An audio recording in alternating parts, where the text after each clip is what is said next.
Ooh, peachy keen. Why, what's the matter? Those are fine marks. Sure, but in what kind of courses? Elementary, Italian, fingerprint identification, bird life in North America, except Winnipeg. What kind of courses are those? Well, I'm sort of experimenting, Dad. Herbert, the boy is trying to find himself. Well, I will give him a clue. Just let him look behind the nearest girl with a pretty face, and there he'll be. See some chick running into a classroom and zing, he's taking that course, too. Dad, I'll admit I like girls. Oh, and I will admit that the sun rises in the east. But that's not the reason I keep switching around. After all, college is a big, confusing place, and how do I know what I want until I try everything? Dobie, you keep taking all these kooky courses, and when you graduate, there will be only one course left open to you. Marry money. I know what you're saying. Marry money, that's what I'm saying. Dobie, you find yourself a girl with a good, steady job and marry her, one who can bring in the groceries. What a horrible thing to say to Dobie. Civil service, son. That's the bit. Marry a girl with a job where she can't get fired. And not too young a girl, an older girl. I don't mean an old hag or anything, but, you know, one, say, between 30 and 35, this type, you know, they're settled and they're steady and they appreciate things. Thanks a lot, Dad. Do you mind if I say a few words now? Please do, dear. Well, I've got some good news for you. I finally found the subject that I want. What is it? Egyptology. Egypt what'll-she? Egyptology, the study of ancient Egypt, the pharaohs, the sphinxes, the pyramids. I'll be going to Egypt and digging up old tombs. You don't have to go to Egypt, son. Start digging right here. One old tomb for your poor old dad.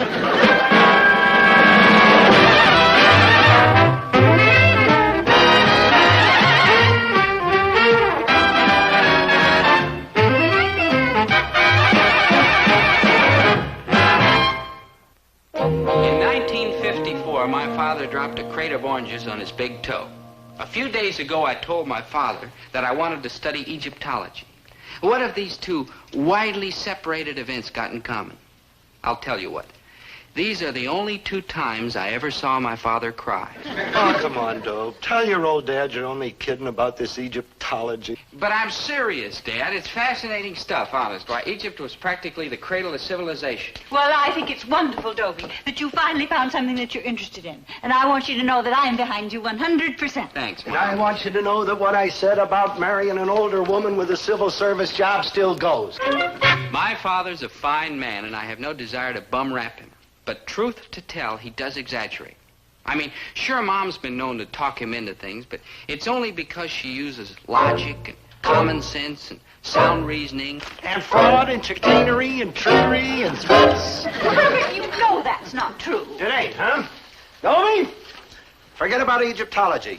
And Herbert, forget about dinner for 3 I weeks. rest my case. Well, maybe I do threaten a little, but it's only because I'm right. Now, Herbert... Now, Herbert again, huh? I surrender. I know when I'm late. Dobie, take Egyptology. I approve under duress, and I shall cry a little, but I approve. I hope you really mean that, Dad, because I have to ask you for something. For what? No, what a stupid question. Well, you see, Dad, I want to go on a dig during my summer what? vacation. A dig. A dig? A dig? Dig? I hear my people talking. Like, hi, Mrs. G, Dobe G, Mr. G. Dobe G. That means... No. Ooh, boy. Now, what's this dig? And you butt out. Well, it's an archaeological expedition. We're going over to Egypt and dig up some old tombs and find mummies and vases and tools and stuff like that. We're going to Egypt. Who's going to Egypt? Well, a bunch of students and some of the teachers, too. They go over every year for 2 or 3 weeks. It's fascinating work. I'll bet it's a fascinating cost, too. How much? Oh, it's not too expensive. All we have to pay is transportation. The college takes care of the rest. And transportation to Egypt ain't expensive. You're going by streetcar, maybe? I've got the contract right here, Dad. You don't have to pay it all at once, see? $285! See, that's easy terms. No. Dad, I know it's a little steep, but I've really got my heart set on it. Oh, and I have my heart set on something, too, boy. Staying out of the poorhouse.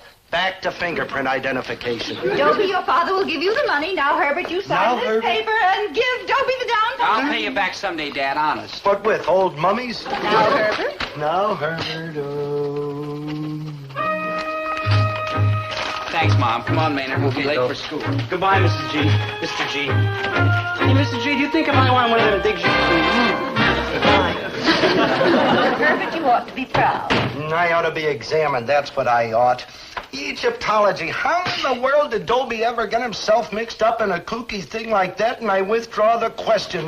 Winnie, open the store. I'll be right back. Where are you going? I am going over to that Egyptology class and find the girl that's making an Egyptologist out of Dobie and a pauper out of me.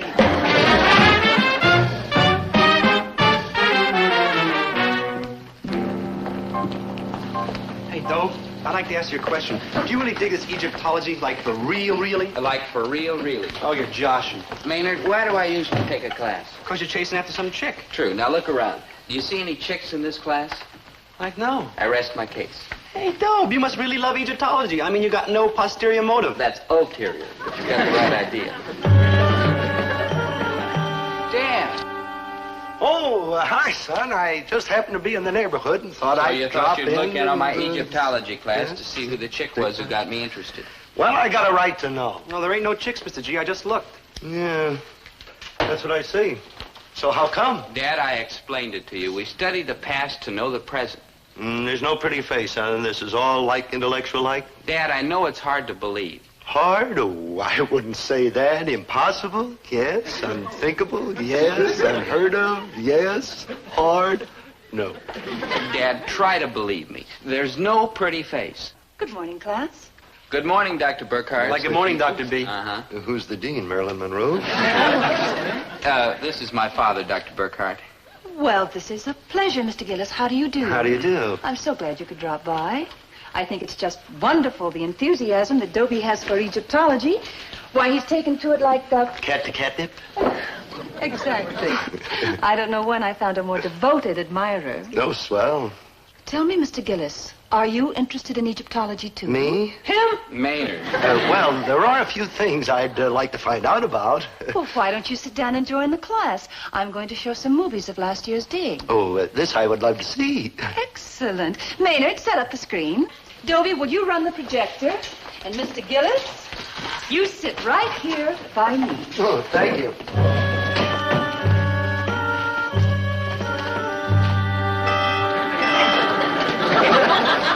Doctor, just what kind of a doctor are you? A surgeon, eye, ear, nose, and throat? What? Oh, I'm a Ph.D. That's a doctor of philosophy. Oh, yeah, the kind of doctor who don't do anybody no good. Medically, no. Do you mind if I ask you another question?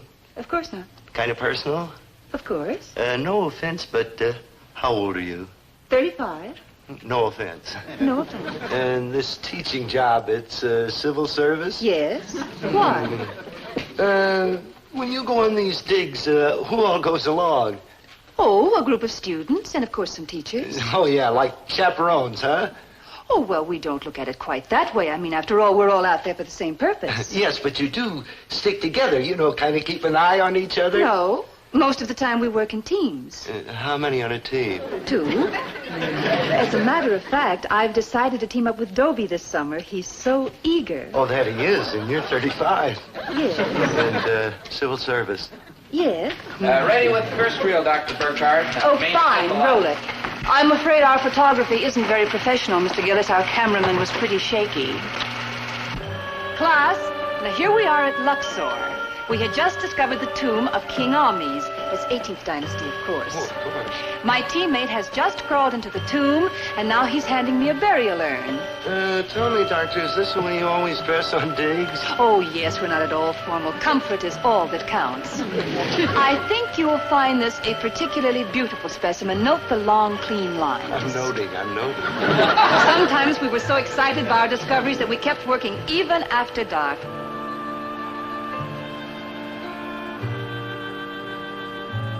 Oh, we loved every minute of it. The desert nights are so soft and mild. Kind of romantic-like, too. Oh, yes. Nowhere else does the moon seem so close or the stars so bright. 35, you said you were? Yes, Mr. Gillis. Twice, Mr. Gillis. Then I suppose you don't remember Rudolph Valentino and the Sheik, do you? No, Mr. Gillis. Well, I do. And them desert nights and the moon and the stars and Valentino riding across the sand on that big white horse. The girl takes one look at him and turns into putty of That's very interesting, Mr. Gillis. putty jelly of Maynard? Yeah, No, Maynard. Get the lights. I'll rewind and put on the next reel, Dr. Burkhart. Oh, must you go? No, I think I'd better. I've got a lot more to show you. Oh, thanks, Doctor, but I've seen enough.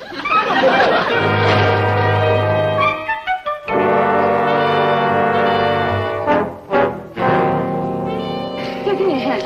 Oh, sure. Are you going to stay late, Dr. Burkhart? Yes, Dobie, I have some work to do. You gonna stay here all by yourself with these death masks and mummies and all like that? Yes, Maynard. Oh, don't do it, Dr. B. I mean, what if one of the mummies puts a curse on you? I'll curse him right back. Dr. B, do you think... Good night, Maynard. Right. Good night, Dr. Burkhart. Good night.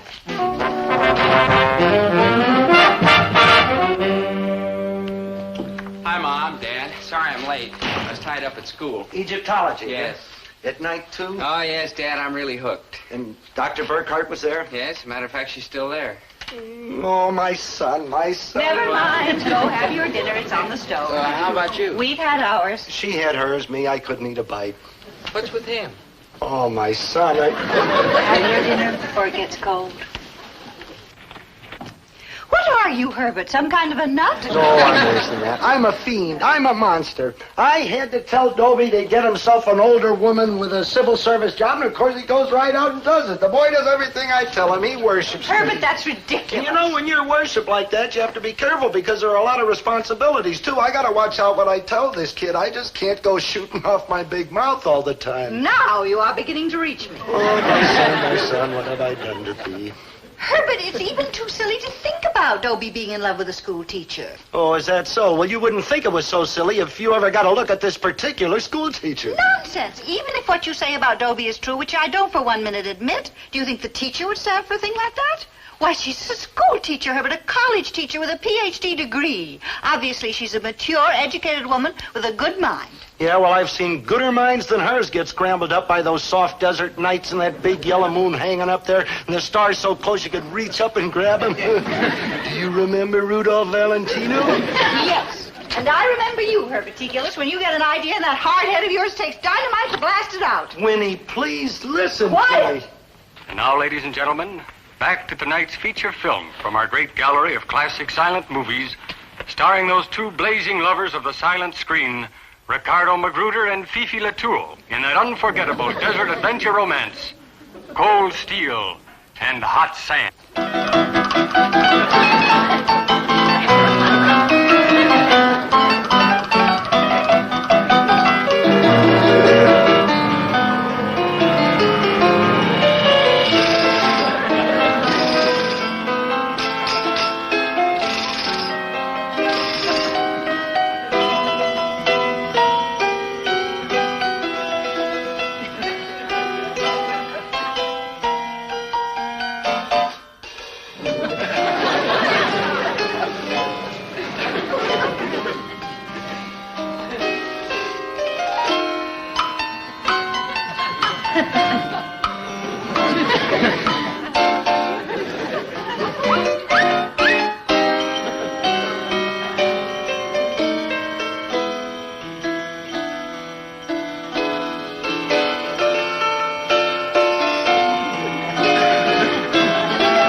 Heart. Mr. Gillis, what are you doing? I'm begging. I'm on my knees begging. Get up this instant. All right, I'm up. I'm still begging. Begging for what? Please don't take my boy to Egypt. Why ever not? Well, he's so young and you're so beautiful and the nights are so soft and the moon's so yellow and the stars are so close. And... Mr. Gillis, can you possibly be suggesting that there is anything between Dobie and me? Oh, of course not, but he's so young and you're so beautiful. And you are so wrong.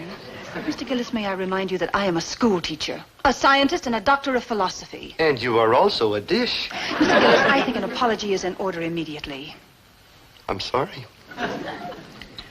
Thank you. And now I think another apology is in order. I gotta be sorry twice? Yes. Once to me and once to Dobie. Why, you ought to be ashamed of yourself, thinking thoughts like that about your fine, upstanding son. You think so? I most certainly do. Now you get home and tell Dobie you're sorry.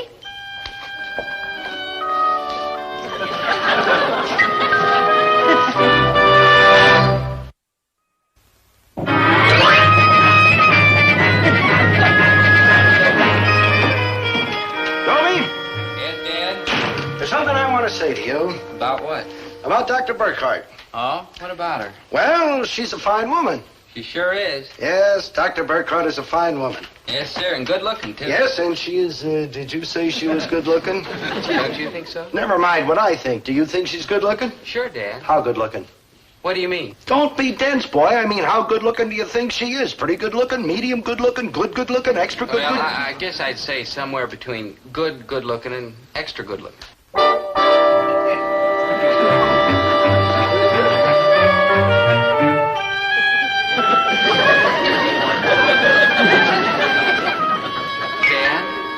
Dad, why are you looking at me like that? Dad, where are you going?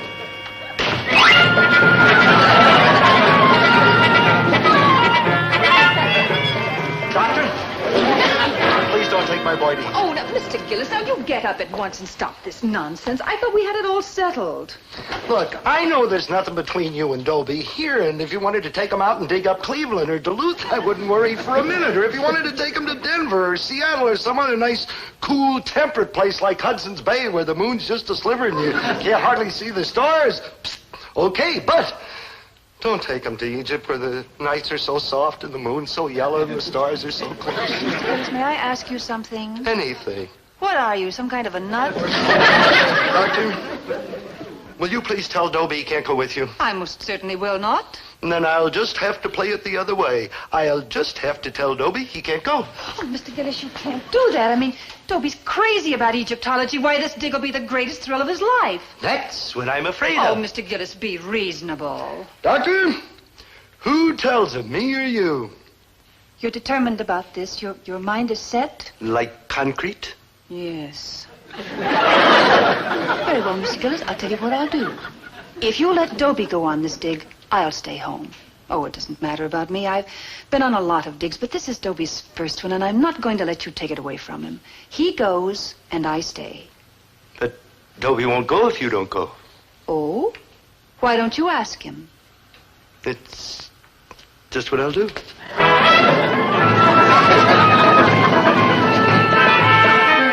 Dobie, I got something to tell you.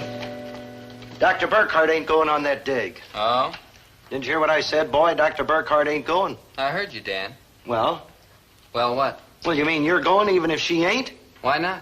You see, Herbert, didn't I tell you? You also told me the Dodgers would never leave Brooklyn. Dad, what's this all about? Son, do you mean to say you're taking this Egyptology stuff because you really like Egyptology? Yes, Dad. Why won't you believe me? If I told you once, I told you... Dad? Dad?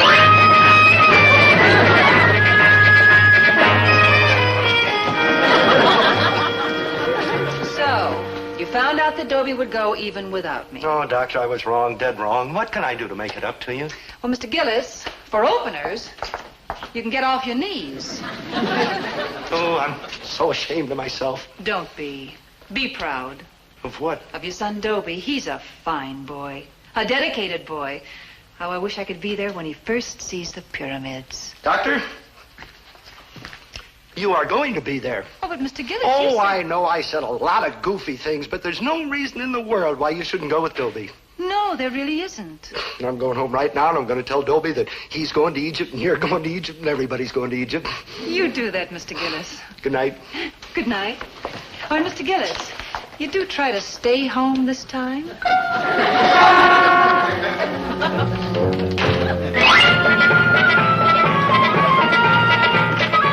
Well, it's all settled. Dobie, you're going to Egypt. Dr. Burkhart's going to Egypt. Everybody's going to Egypt. What's that you're sewing?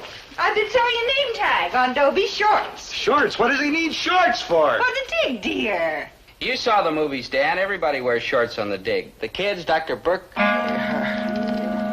Dad?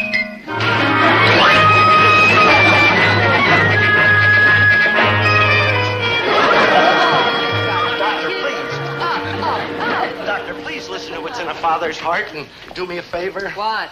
When you get to Egypt, don't wear shorts. Shorts. Shorts. All right. You promise? I promise. Honest and truly? Honest and truly. I won't wear shorts. Dobie won't wear shorts. Nobody won't wear shorts. Oh, you are all heart, ma'am. Well, I don't know what you are, Mr. Gillis, but I suspect that underneath all that sound and fury, you've got a little bit of heart yourself. You ain't mad at me? No, Mr. Gillis. No, you are all heart, ma'am. Thank you. And on top of that, you are a very good-looking woman. Thank you. And if we'd had teachers like you when I was going to school, I'd still be going to school. Yeah. Good night, Mr. Gillis. No hard feelings? Certainly not. Good night, Mr.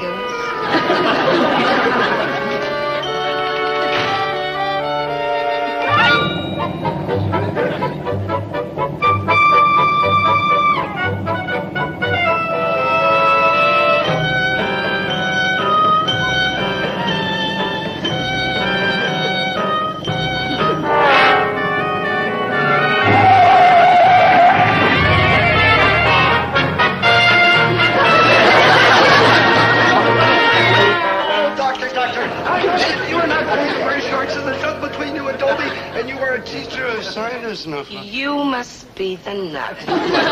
Dr. Burkhardt warned me that some nut had come sliding in here in his knees, and yep, here you are. Where's Dr. Burkhardt? The doctor's gone, but she left a message. She said if the nut comes back, that I should say, if he has anything more to tell her, he should write her a letter, care of the Great Pyramid, Cairo, Egypt. You are the nut, aren't you? I cannot tell a lie. I'm the nut.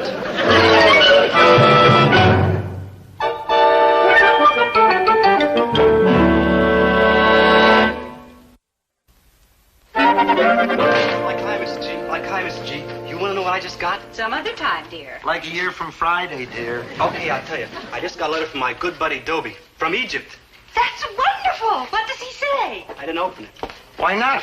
What's the use? I don't read Egyptian. I imagine it's written in English. I don't read that too good either. Open the letter already. Yes, sir. Your grocership, your time and ship. Can't tell you what it says. It's like personal. You hardly even looked at it. How do you know? On account it starts off, Dear Maynard. Read the letter. Dear Maynard. Oh, he remembered. Maynard? Read the letter. Right. Dear Maynard, we are having a wonderful time here in Egypt. Yesterday we dug up a moldy old relic, and that reminds me, please say hello to my dad. Hello. Maynard, you left out a whole paragraph. Told you I didn't read too good. Maynard, go on with the letter. We have made several interesting discoveries. I found a vase that Dr. Burkhardt says dates back to the dynasty of King Tut, better known as King Tut. I don't know him either way. Sounds fascinating, huh, Mr. G? For what it's costing me, that's the word for it. Fascinating. Dr. Burkhardt was working in her tent, and boy, was she excited when I brought the vase to her. We were both very proud and happy to make such a discovery. It was the high spot of the entire dig so far. Dr. Burkhardt really puts her heart into her work out here on the desert. She enjoys every minute of it, and her enthusiasm is catching. I, too, have never enjoyed doing anything so much in my entire life. Dr. Burkhardt is inspired.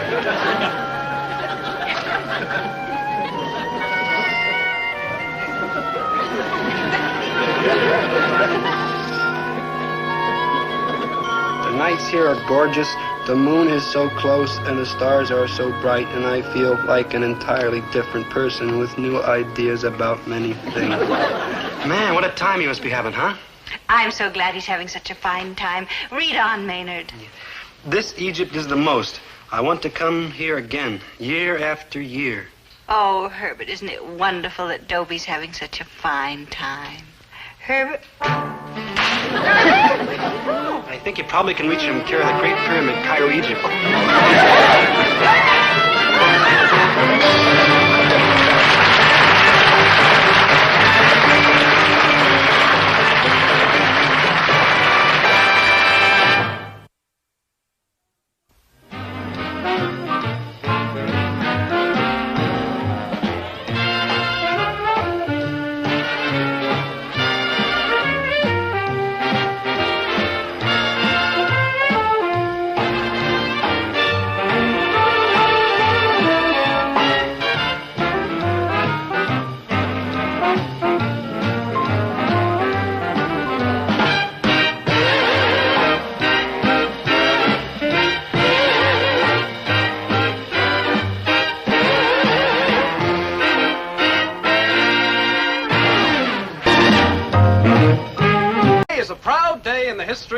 United States Army. A glorious day.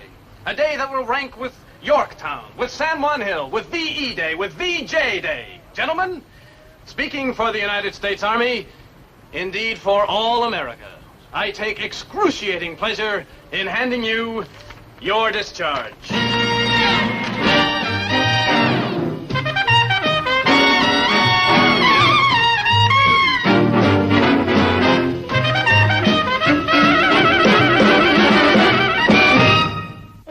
Yes, sir. I've just finished my military service. I've protected and defended the United States of America to the best of my ability. And if I say so myself, I didn't do too bad a job. There wasn't one single invasion all the time I was in the Army. Those days are over. I have my honorable discharge, and now it's back to civilian life. It's sure going to be good getting back. Not that I didn't like the Army. I mean, the Army taught me an awful lot of things that are going to be useful in civilian life, like peeling potatoes, digging foxholes, killing people with your bare hands. All valuable experience for when I become a civilian again. Brother, I can hardly wait. Excuse me. Let's face it.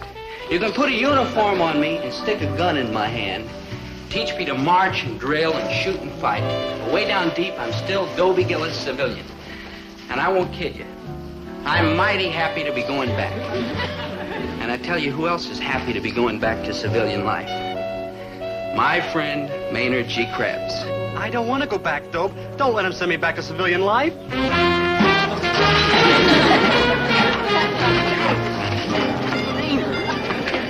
Maynard, please. Dope, they can't throw me out of the Army. I'm a citizen and a taxpayer. Maynard, you're not being thrown out. You've got an honorable discharge. What's the difference? I'm out. Good thinking. Maynard, let me point out something to you. We're not in the 5th grade. We're young, mature adults, veterans of the United States Army. We're going out into a big, broad, challenging world. Couldn't we go back to the 5th grade instead? No, man. Let's go back to the Army. Why are you so afraid to go out in the world? Well, what do we like find out there? Well, at our friends, families, homes, work. Work! Maynard, and that's another thing. You've got to stop screaming every time you hear the word work. Work! Maynard. Okay, good buddy. What kind of, that terrible thing you said are we going to do? Employment. Yeah, I don't know. Something in the executive line, maybe? Oh, good thinking. I mean, the world is like crying for executives our age. I mean, especially with beards. Oh, yeah. Well, how about door-to-door salesman? Dogs bite you. Gardener? Mosquitoes bite you. Babysitter? Babies bite you. Maynard, Yeah, good buddy? let's go back to the Army. Good thinking. Yeah. But, sir, no, negative, no, no, no! Oh, well, never mind, Maynard. We'll just square our shoulders and grit our teeth. Walk with our heads held high, bravely, into the big, broad, challenging world.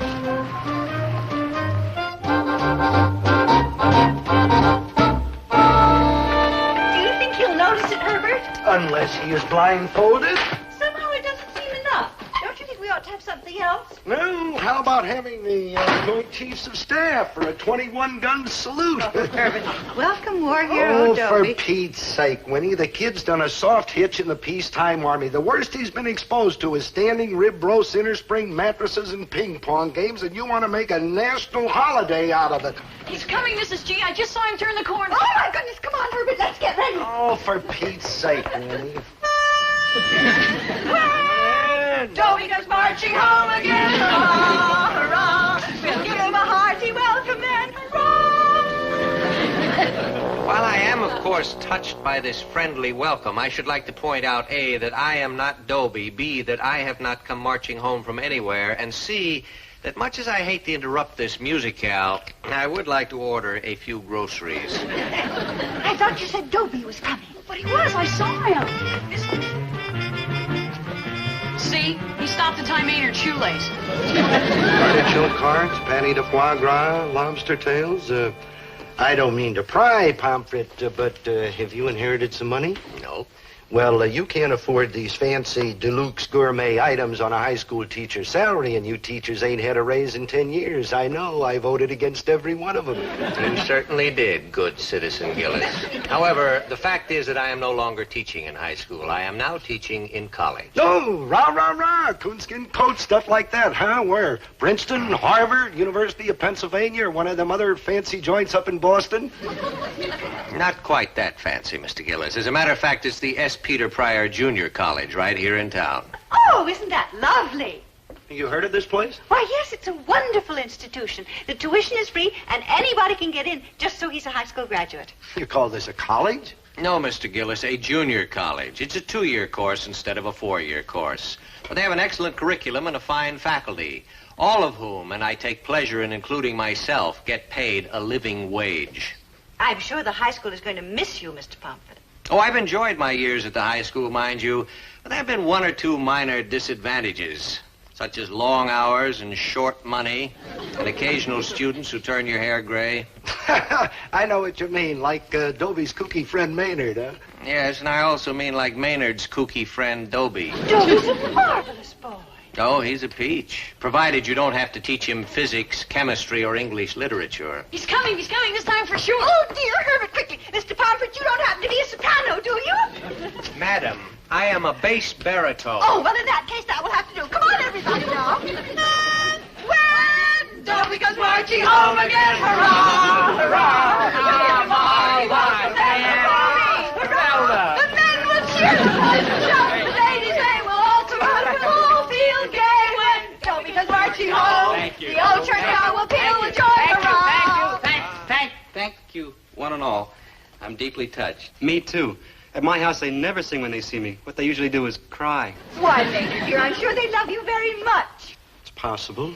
Well, enough of this palaver. Dobie, now you're out of the Army, and I've been waiting for this day. You are a veteran and a mature adult, and I see no need to shilly-shally any longer. You and I are going to get married. Here's my veil. Hang on. Zelda. Here's your boutonniere. Yeah. The ring. Uh-huh. The beautiful. Beautiful. Application Look, for look. marriage Is license. there something you ought to Signed know? right here on my name. Zelda, dear, I'm sure that in the fullness of time, perhaps you and Dobie will want to get married. But in the meantime, dear, he needs to be rehabilitated. Yeah. I mean, he needs a mother's tender, loving care to smooth over the ugly scars that the Army has left upon him. Why, look at him, a hulk, a skeleton. Mom, I gained 14 pounds. Yeah, you ought to see him in the shower. Now, Mrs. Gillis. Now, Zelda. Now, both of you. You want to marry him. You want to fatten him up. Don't nobody around here care what I want. Here, you know what this is? Like, yeah, that's an end son. Man, you don't see a lot of them no more. Maynard. This is my dream, my fondest hope. This sign hanging out in front, Gillis and Son. Well, I had this sign painted the night Dobie was born. I've waited all these years to make my dream come true. Gee, I'm getting pretty misty. And I'm getting pretty mad. Dad, you got a plan? Mom, you got a plan? Zelda, you got a plan? Wouldn't anybody care to ask me? Why, of course, dear. What do you want to do? What I really want to do is... Well, I don't really know. A stranger may be forgiven for interfering in family affairs. Dobie, surely you must have some sort of a plan tucked away in the back of that tiny cranium. Well, yeah. When I got out of high school, I thought I had enough education. I mean, I thought there wasn't a heck of a lot more for me to know. But then I went into the Army, and I learned a few things. And it seemed the more I learned, the more I knew I didn't know. What I'm trying to say, I'd like some more education. I'd like to go on to college. But I'm not kidding myself. My marks aren't good enough for college. And even if they were, where would I get the money for tuition? So I guess I just better forget the whole thing. I mean, there aren't any colleges that take guys without marks and without tuition. Well, I better be moving along. A lot of things to do today. Good night to see all of you again. Mr. Pomfret. Where are you going? Yeah. Oh, it isn't fair. It just isn't fair. Now, I served my time with those guys in high school. I did my duty above and beyond. What is the name of that college you're teaching at, Mr. Pomfret? Where the tuition is free. Where any high school graduate can get in? Even me? Even you. The S. Peter Pryor Junior College? Well, Pompey? Maynard. Yes, sir. Dobie. Yes, sir. Welcome, freshman.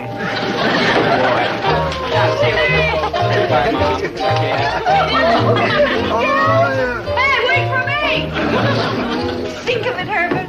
Our son, a college man. Yeah. Yeah. Rah, rah, rah.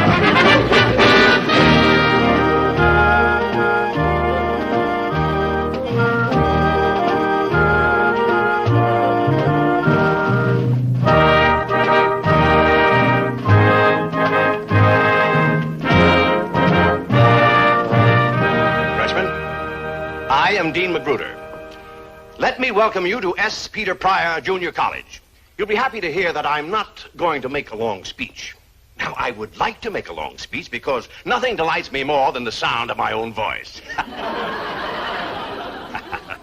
However, there's no time for a long speech. You have never been so busy in your lives as you're going to be at S. Peter Pryor Junior College. Now, if anyone here thinks that college is nothing but fun and games, he'd better leave right now. Well, let's cut out. Pay attention. You've all been given copies of this freshman orientation guide. Now, this is your Bible, your manual, your rule book. Read it carefully and do everything it says. Do it quickly and do it right. Remember, you're in college now. There's no one to take you by the hand and guide you. No one to watch over you. It's a big job, I know, but if you can't handle it, then you're simply not college material. You're all adults and Maynard, aren't you listening to the dean? You're on your Sure, own. good buddy. Well, aren't Whether you worried? you are a success or failure Of course in I am. college, Well, if you're worrying, your I own have to. responsibility. That's all I have to tell you. Now, open your freshman orientation guide. Your instructions are all in here. Start on page 1 and follow each instruction till the end of the book. You're dismissed.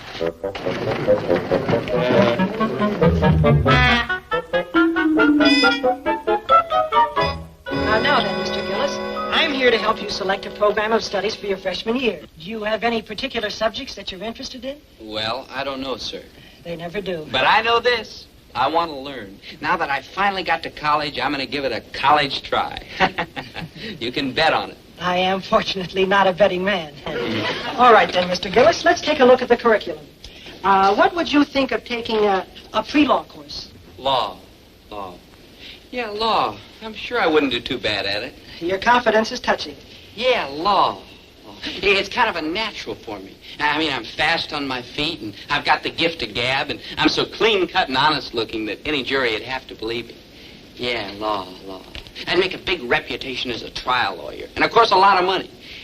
But that isn't the important part. The money, I mean. I'm a modest man with modest needs, and as soon as I took care of my modest requirements, I'd give up private practice. And become a judge. What else? There I'd be, sitting on the bench in my black robes. Uh-oh. What's the matter, Your Honor? Murder cases, the death penalty. I just couldn't do it, Mr. Wirtz. I mean, I'm a just man and a brilliant student of law, but I just couldn't bring myself to send a man to the chair. I'm sorry, but you see how it is. I see how it is. I guess I'm just all heart, sir. You're all something, Mr. Gillis. Heart. Hey, that gives me an idea. A brilliant idea. A great-hearted guy like me ought to take up medicine. Sure, that's what I ought to. Yeah, saving lives, healing the sick, the lame, the halt, performing fabulous operations. Uh-oh. Yes, Doctor? Operations. I can't stand the sight of blood. Oh, of course not. You're all heart. Thank you. You're welcome. Hey, I got an idea. With my big talent in science. What big talent? The big talent I showed when I became the great surgeon. That big That talent. big Yes. talent, Well, go on. With your big talent in science, you... Well, why don't I go into physics? I mean, this is the age of space exploration. Who knows? Maybe I could be the one who builds the first spaceship to Mars. Mr. Gillis, about your program. So far, we've eliminated law, medicine, and physics. Now, naturally, you can't major in education because teachers have to keep kids after school, and you could never do a thing like that, never. being all heart. Then there's economics. Well- But if you study economics and become a banker, you'd have to refuse loans to people who come in without any collateral, which, of course, you couldn't do. No, never. Then there's dentistry, which we needn't even go into. Looks hopeless, huh? Not at all. I've handled cases like yours before, thousands of them. If I may say so myself, I've developed quite a technique for dealing with people like you. Oh? What's that? It's a kind of eeny, meeny, miny, mo. You put this blindfold over your eyes, Mr. Gillis, Yeah. and then you throw these darts at the board behind my desk. Oh, good thing. American ingenuity. All right, go.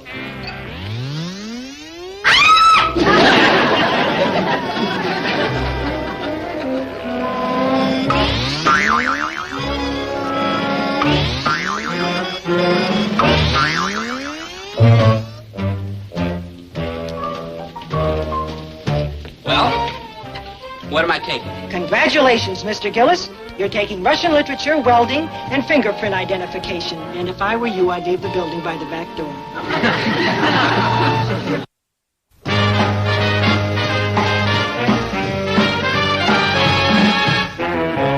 Don't. How come we're running? Because we gotta meet our big brothers and we're late. What big brothers? We ain't got no big brothers. We're an only child. Maynard, it's an old college custom. When you're new on campus, they give you a big brother to show you the ropes. Understand? No. Well, never mind. I'll explain later. Hi, what's your name? Krebs. Here it is, Krebs. I'm Tyler Crookshank. How do you do? I'm your big brother. Oh, you're Joshin. No, it says so right here. Krebs Maynard G. See? Yup, it's right there. Well, all right, little brother, let me show you around. Dope, you were like right. I do have a big brother. And all my life I wanted my own really and truly big brother. And now I got one. Shouldn't we do something first? I mean, us being brothers and all? What do you mean? Well, I know it's probably old-fashioned and out of style, but like I always say, blood is thicker than water. What are you getting at?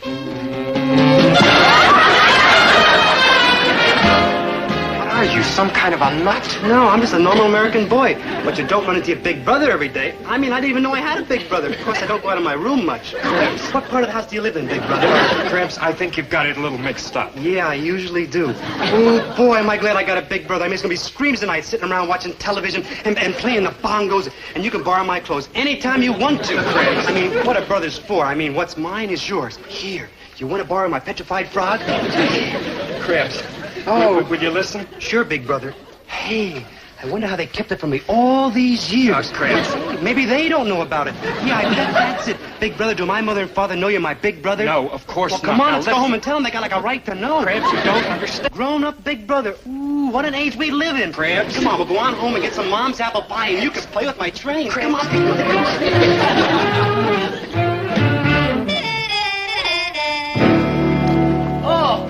Mr. Pomfret. Like hiring a sir. Boy, what a break finding a familiar face. Yeah. This is my lucky day. Well, freshmen, how are things going? And I withdraw the question. Well, it's pretty confusing, Mr. Pomfret. All these buildings and strange places and new things to do. Now I lost my way 6 times already today. You lost your way. I lost my big brother. I tied him to a tree so I could take him home after school, and now I can't find him. And Maynard, I must confess that I wondered how Dobie would make out in higher education. But as far as you're concerned, I never had the slightest doubt. Like, thanks. Like you're welcome. And all them programs we had to make out. Man, I never knew there were so many subjects in the whole world. By the way, what are all of you taking? Russian literature, welding, and fingerprint identification. I'm taking Swahili, wildlife management, and optical lens grinding. I'm taking marriage problems 1, 2, and 3. Zelda, we're in college now. Well, my luck hasn't entirely deserted me. What do you mean? I mean, my young barbarians, that fortunately I am not teaching any of the courses that you are taking. Oh? What are you teaching? English, biology, and fencing. English? Biology? Fencing? Oh, no. We could transfer. Sure, we could change our program so we could take Mr. Pomfret's classes. Just like the good old days. Hey, Mr. Pomfret, you didn't eat your lunch. I shall never eat again. Attention all freshmen. You will proceed at once to room 319, Vincent Hall. The doors close in 5 minutes.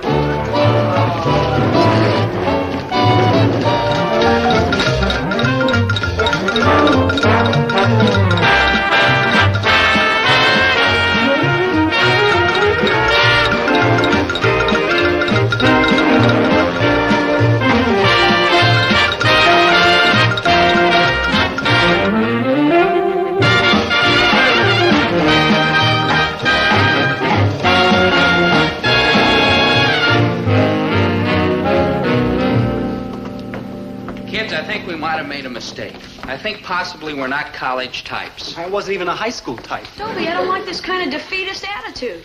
We can't quit so soon. It's only the first day. We gotta hang in there and fight. Remember that good old motto, never say die. And you remember this motto, never bite off more than you can chew. And this one, Tippy Canoe and Tyler, too. I was just holding my end of the conversation. Zelda, let's be realistic. College is okay for you. I mean, you got a giant brain. But for ordinary guys like me... And me. It's just too much. Courage, Poopsie, courage. It's not a question of courage. It's a question of common sense. And sore feet. I bet we walked 1,000,000 miles today. Yeah, look. First hour, do this. Second hour, do that. Third hour, this. Fourth hour, that. Fifth hour, this. Sixth hour, that. Seventh, eighth, ninth, tenth, 11th. It's just too much. Hey, good buddy, there's a page left. Maybe you forgot something. Now, what's the difference? I've had it. This ends the short but happy college career of Dobie Gillis. And Maynard G. Krebs. But, Dobie, you wanted to go to college. I also wanted to be a bareback rider in a circus when I was 10 years old. Let's face it, Zelda, there are just certain things a guy can't do. Dobie... Save it, Zelda. What's the difference if I quit now or flunk out later? Why prolong the agony? So long, Zelda. Goodbye, small girl. Dobie, Maynard, come back. Come back immediately. Look, Zelda, I don't know what's on that twisty little mind of yours, but I told you. I know what you told me. Now read this. The freshman guide, I read it. Not the last page. Now read it out loud. Well, freshman, you've had a long, hard, confusing day. You must feel as though you've been put through a ringer. Well, you have. But don't let it get you down. Tomorrow will be better. And the day after that will be even better.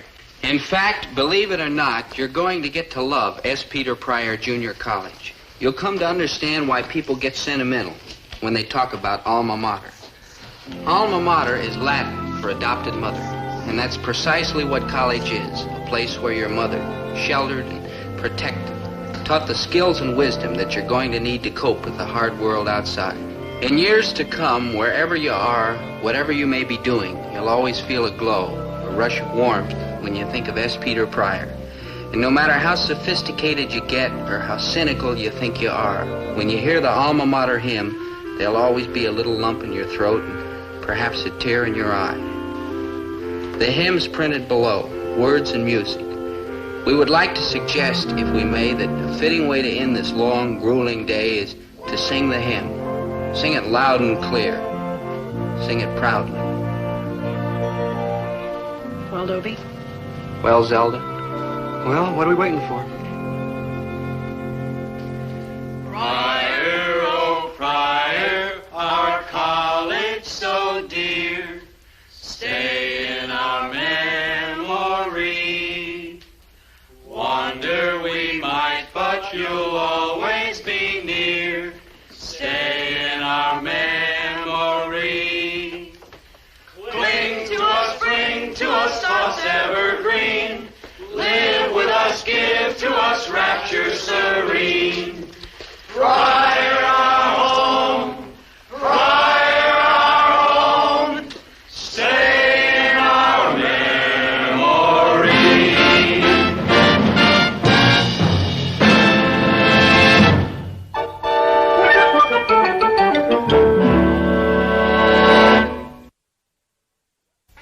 Oh, what a beautiful morning. Yeah, especially for putting out rubbish. I'm so sorry. I bet you didn't even touch your breakfast. No time, Mom. Got to get to school. You seem in an awful rush to get over to that college. No, I am, Dad. I don't want to miss a minute. You sure you woke the right boy this morning? This is our son, Dobie, running off to school like a racehorse. You must be very fond of college, dear. No, it's Come on, great. Dobie. Absolutely Come on, wonderful. Oh, bye, Mr. G. So long, folks. Isn't it wonderful the way Dobie loves college? Yeah, that's the word for it. Wonderful. And I just know that he'll make good and go on and get lots of degrees and be a big success. Yeah, well, won't be needing that anymore.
how much I admire your truly superb loyalty and devotion. Here your boyfriend, Roger, a prince of a fella, has been back east at Princeton studying to be a genius for 3 months now. And not once have you given him cause to worry or be jealous. Yes, Bernadine, it's girls like you who give me faith in the honesty and integrity of American womanhood. Oh, well, thank you. Wait, there's more. Oh, what? I love you. Let's go steady. Back off, you big phony, or get a face full of elbow. No, my great tawny animal. Oh, that blabber about admiring my devotion and loyalty. Ha! But I'm all for him. Ha! For a week, maybe, even 2. But after 3 months, it's not loyalty, it's insanity. Roger and I have a heaven-sent relationship, and no creep like you is going to torpedo it. Very well, then, my love. Reject me. Fling me away. Turn me into a drifting, aimless, mindless, hopeless wreck. You rang? No, Maynard, I didn't. Please, I'm busy. And now, my angel, where were we? You were a hopeless wreck. Now get lost. Maynard, the dance starts early tonight. Could you pick me up at 9? Nope, I'm like unavailable to 10. Oh, but Maynard, 10's awfully late. Well, don't quibble, chick. Take it or leave it. I'll take it. 10 will be perfect. That's better. Now the loot for the tuxedo. Oh, all right. Oh, yeah, the taxi fare? Oh, of course, yeah. Ooh, and a big hunk of miscellaneous for odds and like ends. Well, all right, here.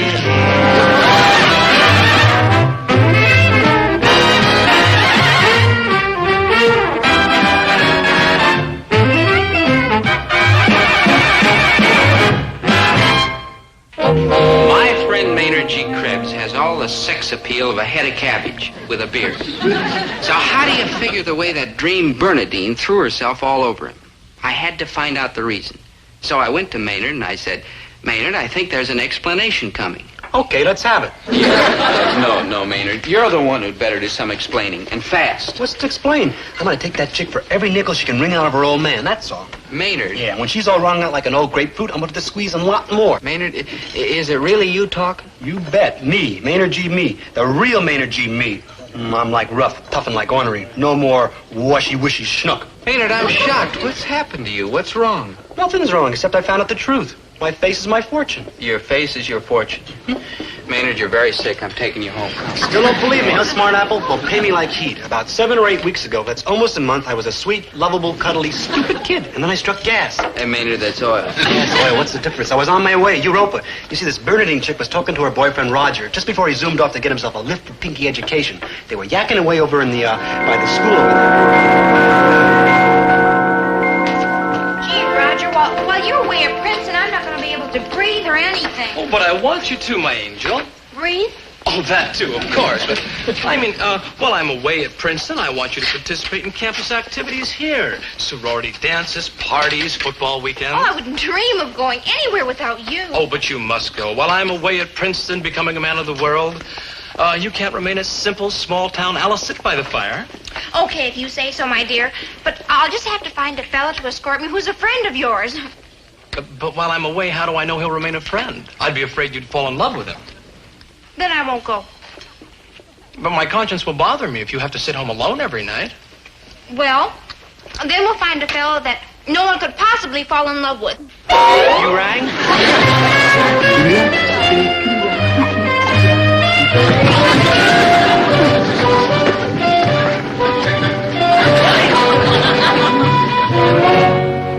When that disastrous event took place, it was precisely 3:27. I do not make such an important issue of the exact time for any capricious reason. No, I mention it because it marked the moment when Maynard G. Krebs, kind, sweet, gentle child of nature, became Maynard G. Krebs, hard-headed money grubber and gigolo. From that moment on, he began to fall apart, morally, that is. You see, when Bernadine and her boyfriend realized that Maynard's unusual appearance made him the kind of fella it was impossible to be jealous of, they offered him money to escort her to dances, parties, and football weekends. Before long, word of this got around, and Maynard became a valuable commodity.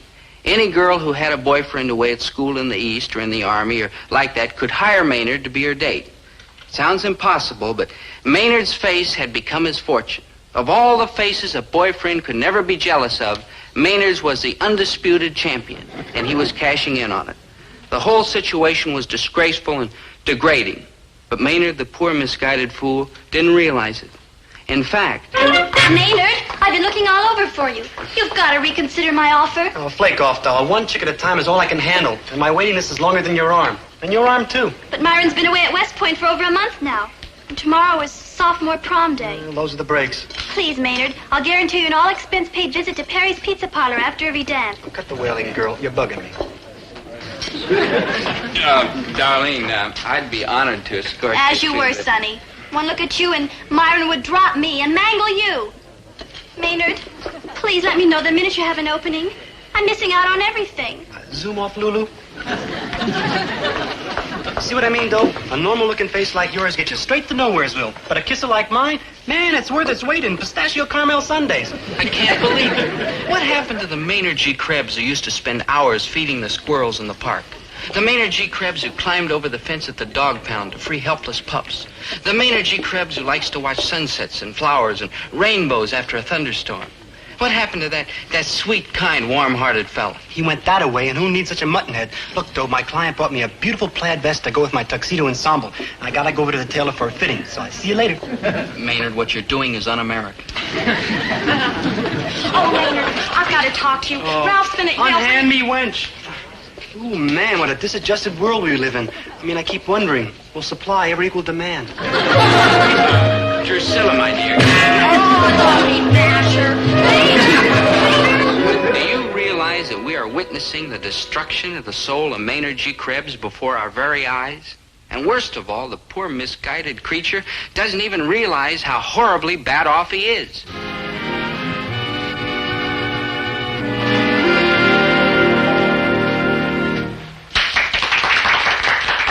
Garcon, now we're through tripping this light fantastic. Bring our table the caviar. The entire caviar. Maynard, caviar is so expensive and I'm already overdrawn on next month's allowance. Well, Prudence Meglis offered me a lifetime membership in the Dizzy Gillespie fan club. And Lord John plugs it. He'll have caviar. Like a skull. See what I mean? See the fate I had to rescue Maynard from? Boy, was he miserable. It was a lovely evening, Maynard. Thank you for bringing me. Oh, stand back, girl. Your hot breath is melting my boutonniere. Let us away. Maynard, come with me. I'm saving. Oh, you gotta be some kind of a nut. I'm not gonna stand by and let you ruin it. Get it back, you nuthead, or I'll call a paddy wagon. Maynard, I'm gonna take you back to the kind of life you used to lead. Stand that chick, call a paddy wagon. No, sir. This cab is waiting. With the special soft cushions that you ordered. Cab, soft cushions. Maynard, we're gonna go wake up my folks. That'll help me rescue you from this life of unhappiness. What a... Thanks, we'll walk.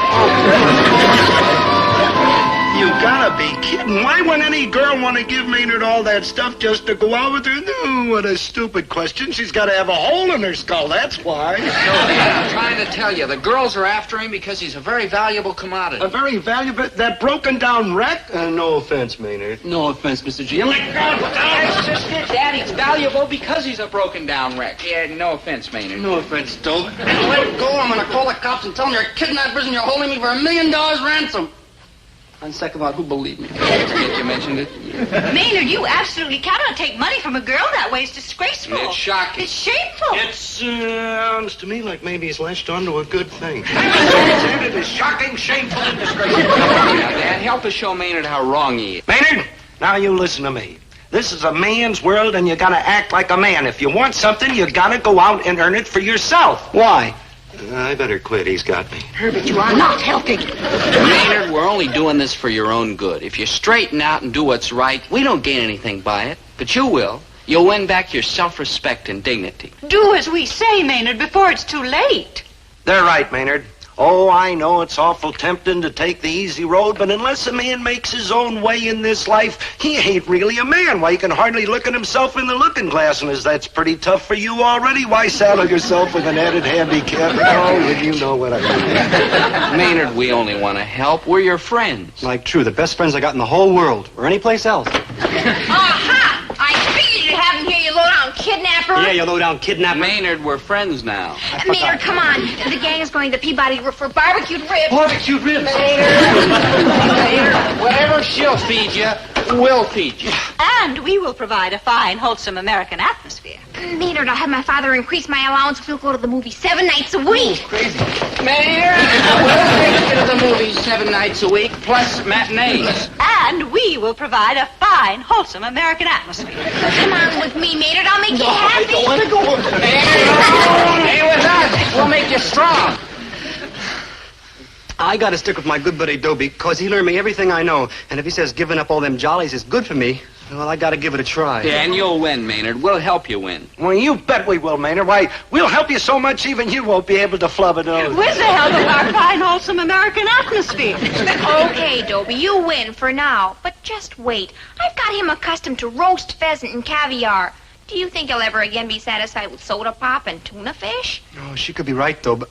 I mean, I'm hooked on all them things. Do you think I can kick them? Don't worry, Maynard. We're right here with you. We'll fight at your side until you've got all those horrible habits completely out of your system. Ha! They never kick those habits. He'll be back in 24 hours for the soft, easy, luxurious life. Bye-bye, Maynard. See you soon.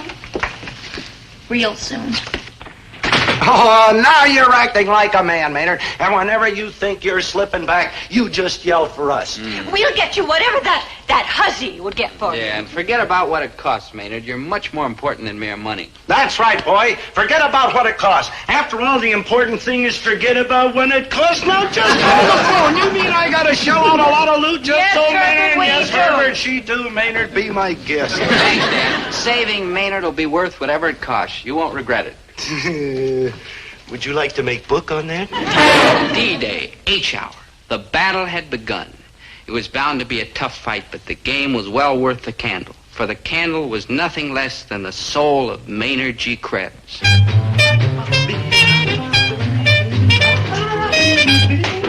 Oh, no! Oh, please, like Vanish Chick, I promised nobody to avoid you like a case of measles. Now, please. Look, Maynard, shiny new bongos hot off the boat from the Caribbean. Like I saw. Now take them away, like, please, or I'll flip. The finest money can buy. Dig the sound. Huh? In a place where you can play it as loud as you want to all night long. And you bring it right home. Just a darn minute. Beat it, Dobie. You're too late. I told you he'd come back to me. Oh, no, he won't. He's strong enough to resist you. Right, Maynard? Right, Maynard? She said she'd give me them high-class bongos. They're important. Fine as money can buy. And a place to play them where nobody will bother us. Don't hate me, Dob. I'm not bad. Just weak. Maynard, you know we'll match whatever she offers. Match them bongos? We'll match them bongos. When? Now!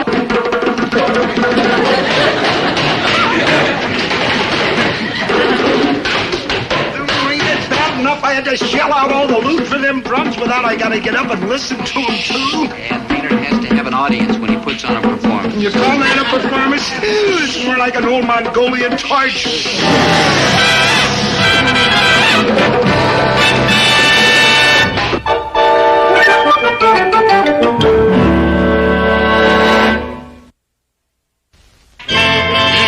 Bernadine was stubborn and tricky and a girl. And that's a powerful combination to beat. Like the snake in the Garden of Eden, she kept thinking up sneaky new ways to tempt Adam, Maynard. Oh, no. Don't you want to go swing in my pool? Oh, no, cut out. You don't got me, you siren. I'm picking that soft, easy, happily miserable life. No, please. No, I mean... You want to get close. Oh, I can't. I mean, flake off. I mean, go take a trip someplace. Now, Maynard, we'll have my fun and they'll be...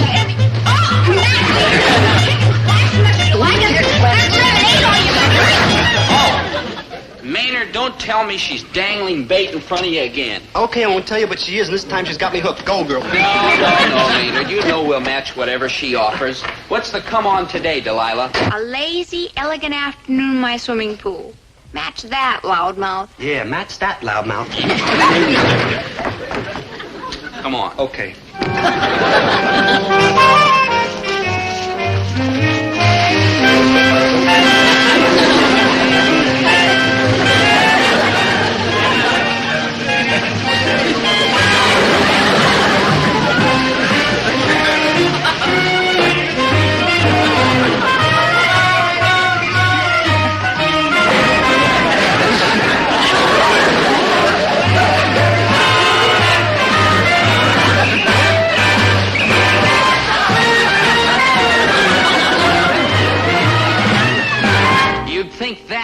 scared Bernadine off, wouldn't you? But no, the battle for Maynard's soul went on. The enemy was still full of fight. And then we'll go to the La Fiesta room. They got the best Latin band in town. You know how you love to cha-cha-cha the way I showed you? Yes, the greatest. All that cucaracha rhythm. A swinging night of cha-cha-cha. Top that, big talker. Nothing to it. Oh, yeah? We'll see. We'll see. And that Bernadine thought she had us stuck. Boy, you've got to get up pretty early in the morning to beat us Gillises. Maynard, Mom's the best cha-cha dancer in the whole neighborhood. Well, for my age, that is. Come, Maynard. Shall we show them how to cut a Latin rock? Viva la Senorita G! That's Mrs. G like Latin, you see. We know, Maynard. We know. Dance already. Oh. Ready? And one. And one. I thought Bernadine taught you how to dance the cha-cha. Like true, but I was too chicken to lead, and she only learned me how to follow. You can only follow her. Can't you lead? Oh, I wouldn't know how, dear.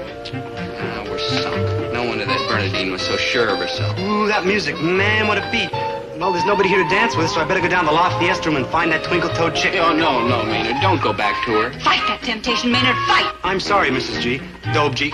Dobie, that means that... I know, Maynard. I tried. Honest, I did. But it's bigger than the both of me. So, like, farewell and au revoir. And 1, 2. Cha-cha-cha. 1, 2. Hold it, boy. Oh, let go, Mr. G. You're cheating. You said you promised you'd give me anything the chick could. I gotta have somebody to lead me in the cha-cha-cha. I just gotta. So? So? So, when the little lady was becoming the best cha-cha-cha dancer in the neighborhood, for her age, that is, who do you think was leading her? Shall we dance? Cha-cha-cha. 1, 2. Cha-cha-cha. 1, 2. Cha-cha-cha. 1, 2. Cha-cha-cha. 1, 2. Cha-cha-cha. 1, 2. Cha-cha-cha.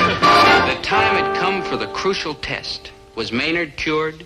Could he resist the bright, shiny, seductive temptations of Bernadine and return to living like the sweet, undemanding Maynard we all knew and loved? That's what I had to find out. Endicott Billings. One big whole pile of... Maynard, hi. Oh, she's back. Maynard. Keep her away. Maynard. Get lost, you bloodthirsty umpire. Hey, Maynard, that's vampire. This time you've got to face it. Oh, no, Dope. She'll like entice, allure me, and tantalize me back to my old wicked Maynard, ways. listen to her. See what she wants. Maynard, I have 2 front row seats for the Thelonious Monk concert. What time are you going to pick me up? Thelonious Monk? Man, he's the wildest. I gotta go hear him. I said I just gotta go hear him. Hey, Dope, ain't you gonna offer to take me to hear old Thelonious so I won't go with her? No, Maynard. No, Dobie? No, Maynard. No more bribes. We did it for a while so you'd have time to make up your mind. But now the hour of decision has arrived. Do you choose her, the shameful, disgraceful, pitiable life, or us? High-minded, straight, noble, and pure. Make your choice. Choose me, Maynard. I'll give you steak and lobster dinners. That's right, she will. And tons of stereo records. That's right, she will. It'll be a life of sheer fun and pleasure. That's true, and all we can offer you is friendship and honor and a chance for you to regain your self-respect. Come, Maynard. Let us away. Dobie. Yes, Maynard? Yes, Maynard. I... Well, Maynard. Well, Maynard? I'm staying with you, good buddy. I'm cured. All of a sudden, I don't want no more of them fancy doodads somebody else pays for. Namely, a chick. Maynard, that's wonderful. Just wonderful. Maynard, have you gone soft in the head or something?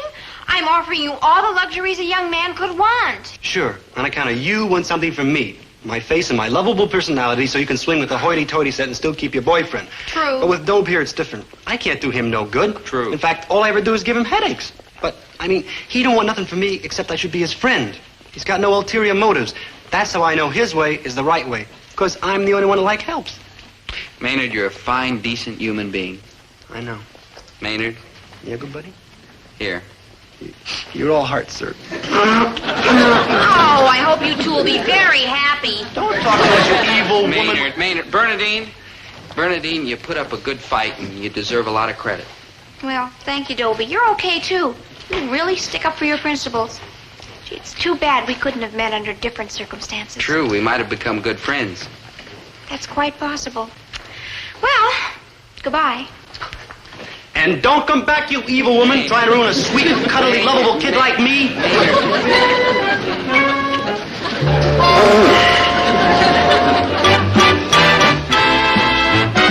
Bernadine, I didn't know quite how to say what I had to say to you, and that's why I brought Abigail with me. Indeed. Abigail is a student of cultural anthropology at Bixby College for Women. Indeed.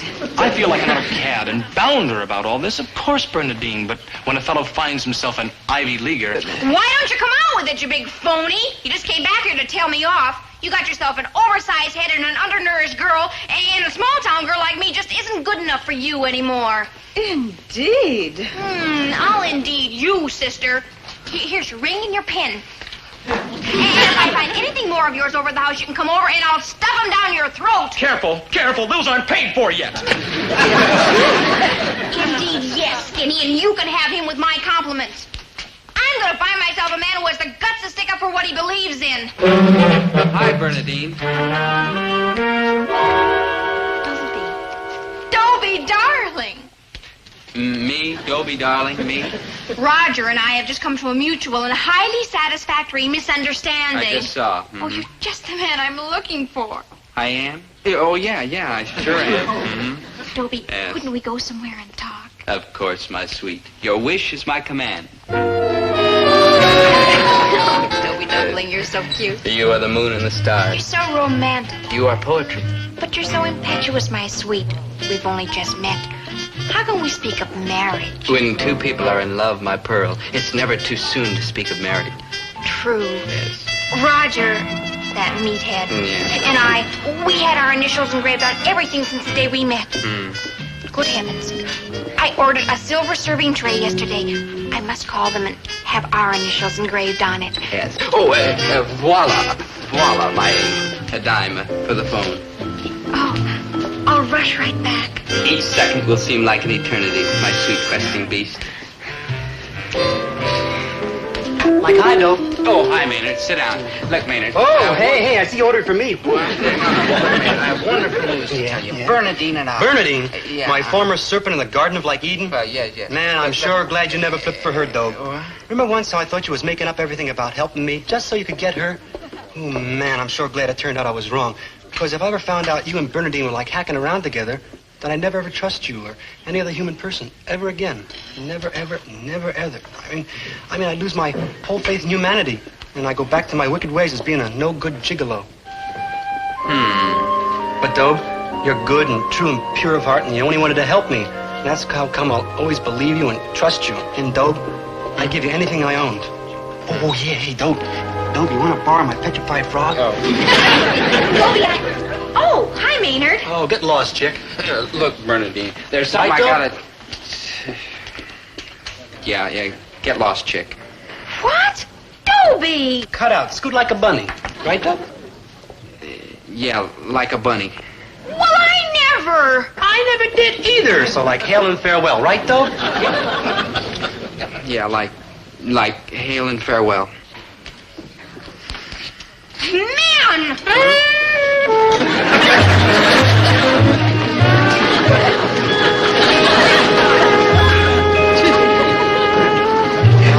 Chicks, who needs them anyhow? We always got each other, right, good buddy? I'm afraid so, Maynard. I'm afraid so.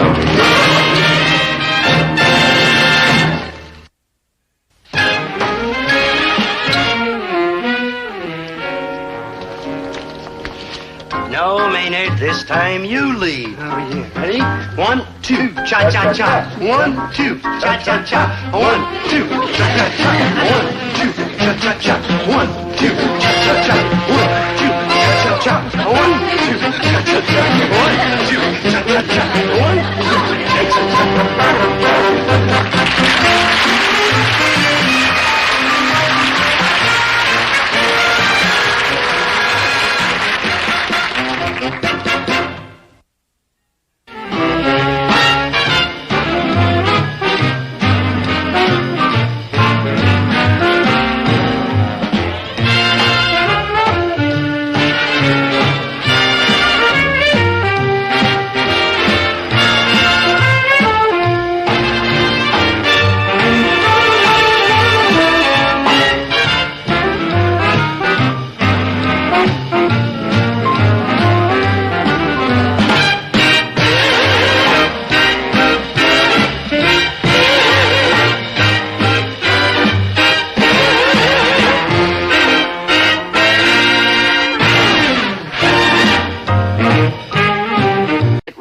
represents progress in science.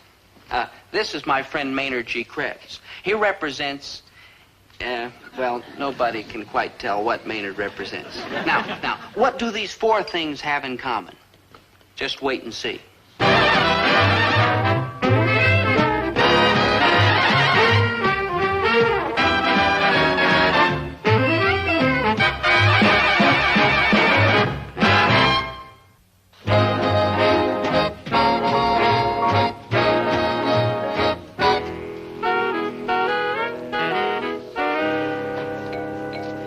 Good morning, students. And I use the term students whimsically.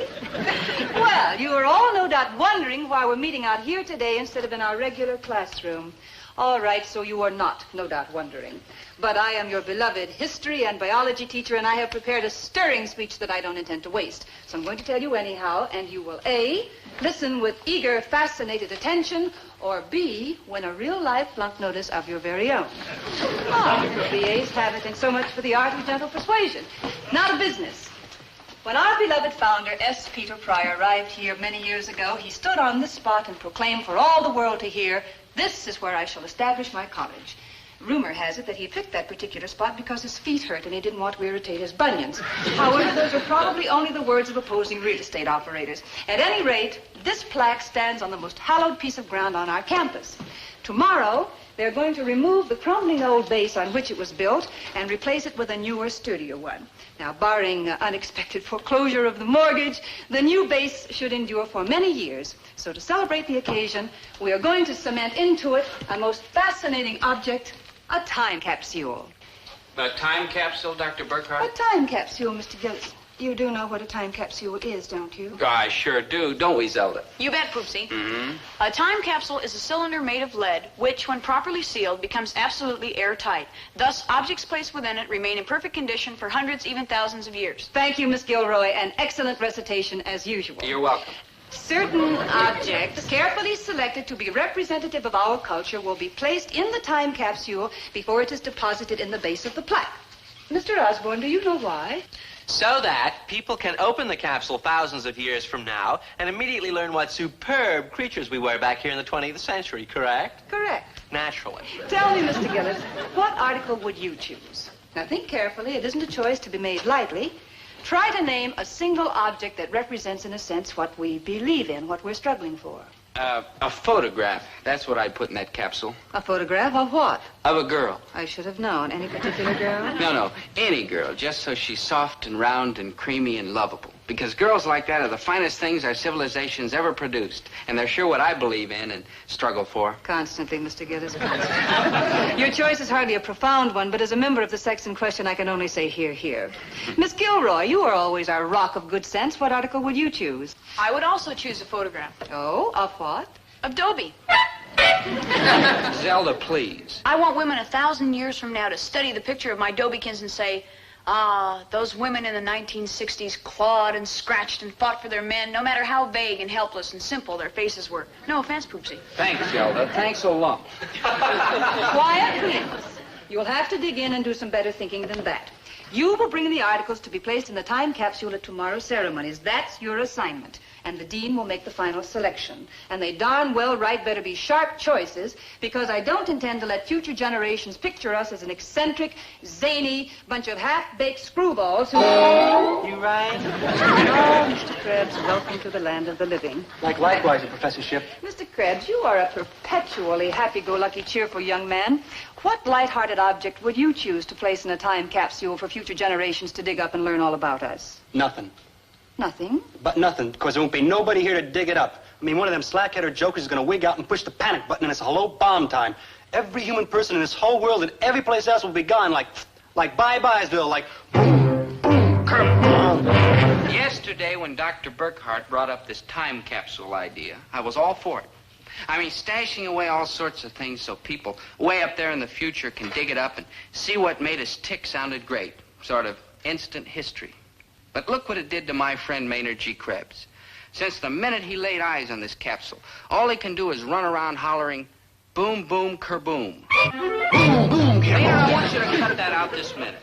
You've been wailing and carrying on like a stuck pig ever since you saw that time capsule. What? What started it? What got you into this screwy mood? It ain't screwy. It's like very mental. And it was a newspaper. No. What was different about this newspaper? I read it. No. Now concentrate, Maynard. What'd you read in this newspaper that got you so shook up? Oh, terrible, scary things, good buddy. People fighting other people, stabbing them, beating them up. Arson, they call it. Yeah. Robbing, knifing, cracking skulls. I see. That was only the comic page. Wait till you hear what's going on in the real world. Maynard, I understand. Yeah, and everybody's threatening everybody else. Overseas foreign countries yelling at us, yelling overseas foreign countries, and there's armies and rockets. Maynard, what's wrong? I scared myself. Now concentrate, Maynard. Your reaction to what's happening in the world does you credit. All those scary headlines were bound to upset someone as kind and sensitive and gentle as you. Yeah, dogs come to the street and lick my hand. All thinking people go through a phase when they're convinced there's absolutely no hope for civilization. I'm convinced, and I'm not even thinking people. Sure, the world's loaded with violence and hatred and all sorts of awful things, but it's got lots of wonderful things in it, too. But what about them big, important bigwigs walking on them big, important conferences? What about girls and tennis and hot fudge sundaes and water sports? What about the armies and rockets? What about hi-fi and fried onions and cool jazz combos and wearing clean starch shirts? What you say? Excuse me, Maynard. Skip the clean starch shirts. Maynard, stop looking on the dark side. There's good and bad in this world, and we can live with both of them. We always have. I don't know, Dobe. I'm like worried and scared and jumpy. And man, when I feel like that, there's only one thing to do. Maynard. No, don't try and stop me, good buddy. It's the only way I can think and clear my head. Man, there's nothing like this stuff to make a man forget his troubles.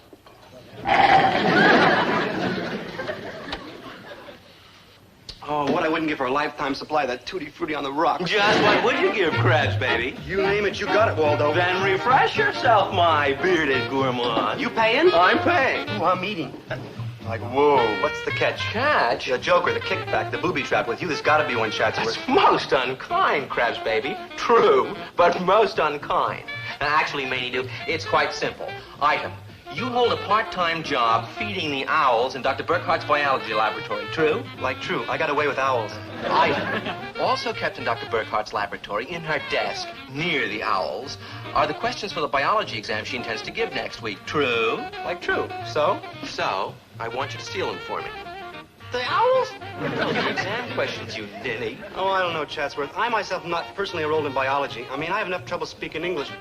Me steal? Me, Maynard G. Honest? Quiet, you owe. Me burgle? Maynard G. Honorable? They'll hear you. I don't care. I'm 100% an American boy, and I don't do nothing dishonest, and I count I have a conscience. Correction, Maney Boo. You used to have a conscience, but it's useless to you now because none of us will even be here in the very, very near future.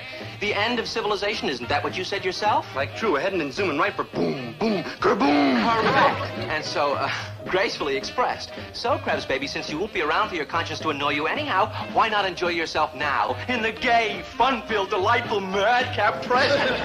Refresh yourself, dear crony, and there's noodles more where that came from if you obtain the exam questions for me. Oh, I don't know, Chat. I merely need to see them for a few moments, then you can return them. All right, then. I'll throw in a dozen new stereo records. But Chat... Very well, then. Make that 2 dozen. But Chat... And a fabulous custom-built hi-fi set to play them on. But that's as high as I go. Oh, gad, man, you're a shrewd bargainer, you hard-fisted businessman, you. Me? You. Thank you, noble citizen. Thank you. You are performing a glorious deed for your school and your country. Such an exam question? You see, under normal circumstances, I, Chatsworth Osborne, Jr., with my superior Osborne brain, would have no need whatsoever for advanced copies of the examination questions. Why, then, am I in difficulty now, you ask? Who's asking? I shall tell you since you insist. Who's insisting? As sole member of the Osborne dynasty, currently enrolled in this fine institution, I have certain solemn obligations. After all, who is best qualified to keep the name of our school bright and shining and continually in the public eye? Who? The owl. And Osborne, of course.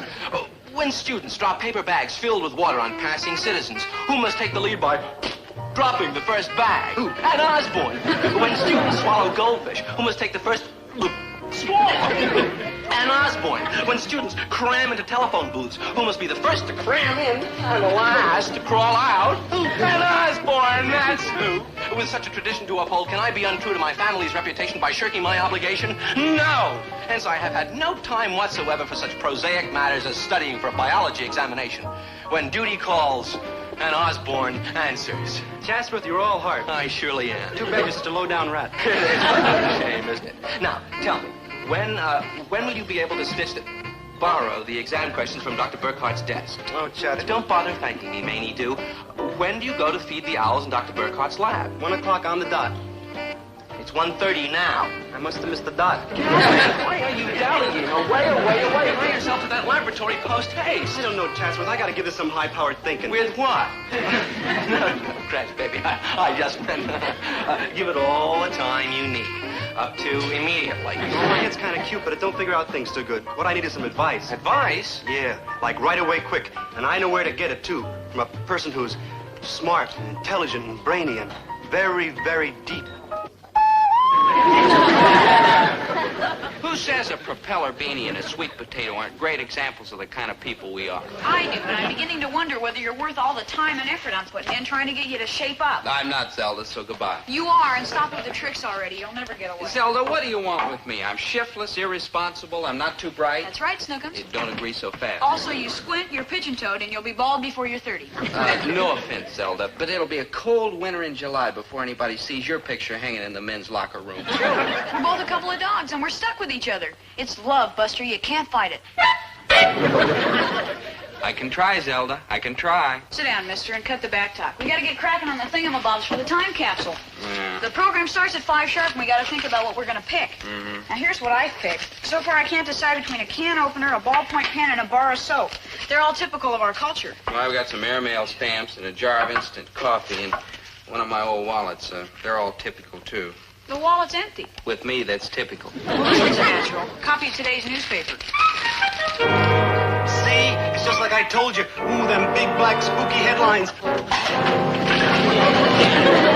and you say we ain't doomed. Dig this. Gang war in South Side. Dismembered torso in swamp. Monster devours Cleveland. Maynard, that's the movie page. Oh, read the rest of it. Even worse, you'll see. You bet I'll read the rest of it. I'll read some of the good news you insist on ignoring. Listen. Leaders meet at Peace and Friendship Rally. How about that, Maynard? How about this? Peace and Friendship Rally breaks up in brawl and fist fight. How about this? Tigers maul Yanks. Maynard, those are the baseball scores. Oh. No, not exactly, Dobie. 2 American hunters while tracking wild animals. Never mind.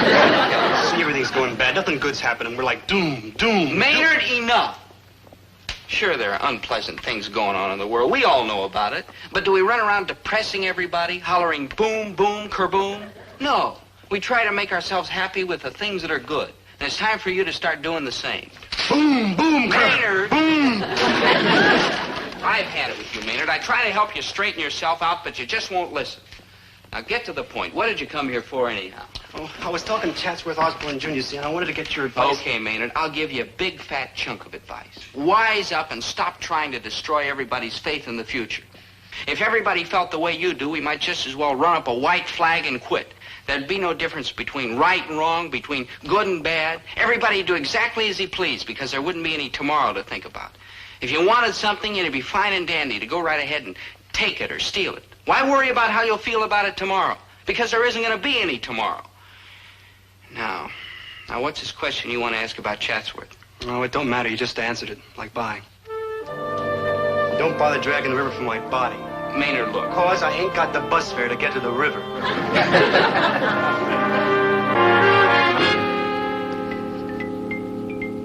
You know what I'm gonna do, Dr. Burkhart? I'm gonna feed your owls. Bravo, Mr. Krebs. Around campus, they're beginning to call you the Frank Buck of the bird set. Like, thank you, Professorship, ma'am. I love them little pop-eyed rascals, and like vice versa. No offense, Mr. Krebs, but just looking at you, I can see that you have much in common. Like, thank you. Feed the owls, Mr. Krebs. I'm just rechecking these questions for the biology exam. Are you gonna stay there the whole time while I feed the owls, Dr. B? Well, that was my intention, unless, of course, you intend flying around the room while you do it. You think it'd work? Like, hi, Melinda. You hungry, girl? Yeah, you're hungry. Well, like, stand by. Daddy will feed you. Here you are now. Take a little nibble. Come on, little nibble. Come on. That's it, girl. Oh, good girl. Bravo. Come on. You watch how Daddy does it. Watch. Delicious. Come on. That's a teensy-weensy little teensy bit. Come on.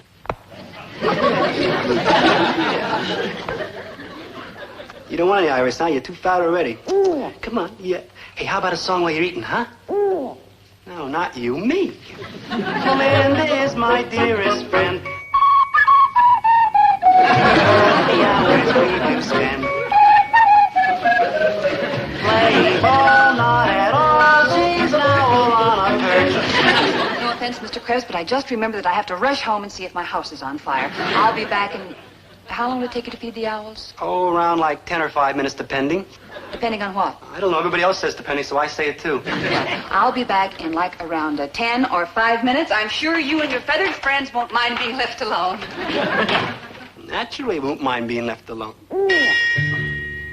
Alone in Dr. Burkhart's lab with the biology questions?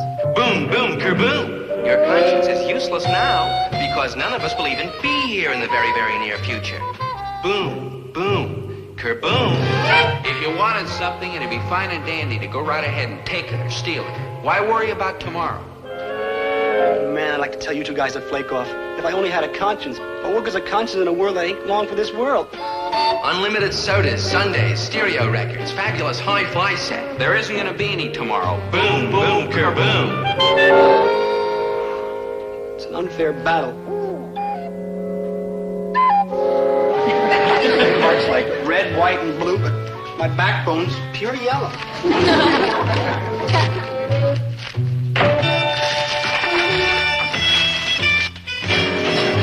Mr. Krebs, are you finished yet? Oh, I hope.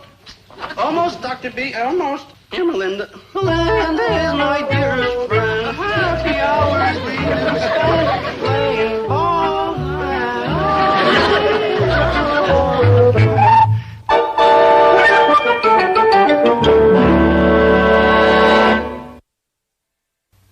Poor Maynard.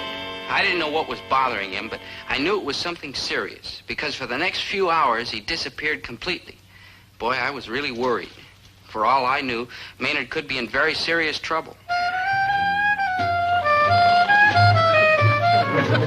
Zelda, I'm scared. Maynard gets into one of these desperate moods, he does desperate things. Now, calm down, please, Poopsie. You'll blow your stack. Remember the time he decided he had to get away from it all, so he sent his picture to a Lonely Hearts Club? I remember how they sent it back saying they were lonely, not desperate. Poor doll boy, Maynard will be fine. He always lands on his feet. I sure hope so.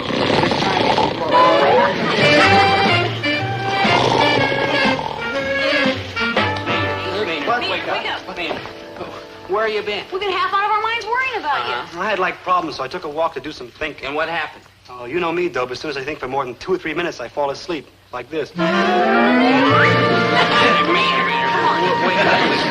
Did you solve your problem? Not yet. I'm still thinking. This problem of yours, does it have something to do with this boom, boom, kerboom silliness you've been carrying on about? It ain't silly, and yes, don't you see, Dobe, if things ain't black and gloomy like I've been telling you, how come we don't know it? Maynard. How come every time you read one of them newspapers, nothing looks better, only worser? Including your English. I don't know how I can prove to you that the world isn't on its last legs, but somehow inside, I just know it. We all do. Sure, Maynard, and when the time comes, you'll know it, too. You'll feel it in your bones. You'll sense it. Now, the cornerstone ceremony's starting. We'd better go. Come on, Zelda.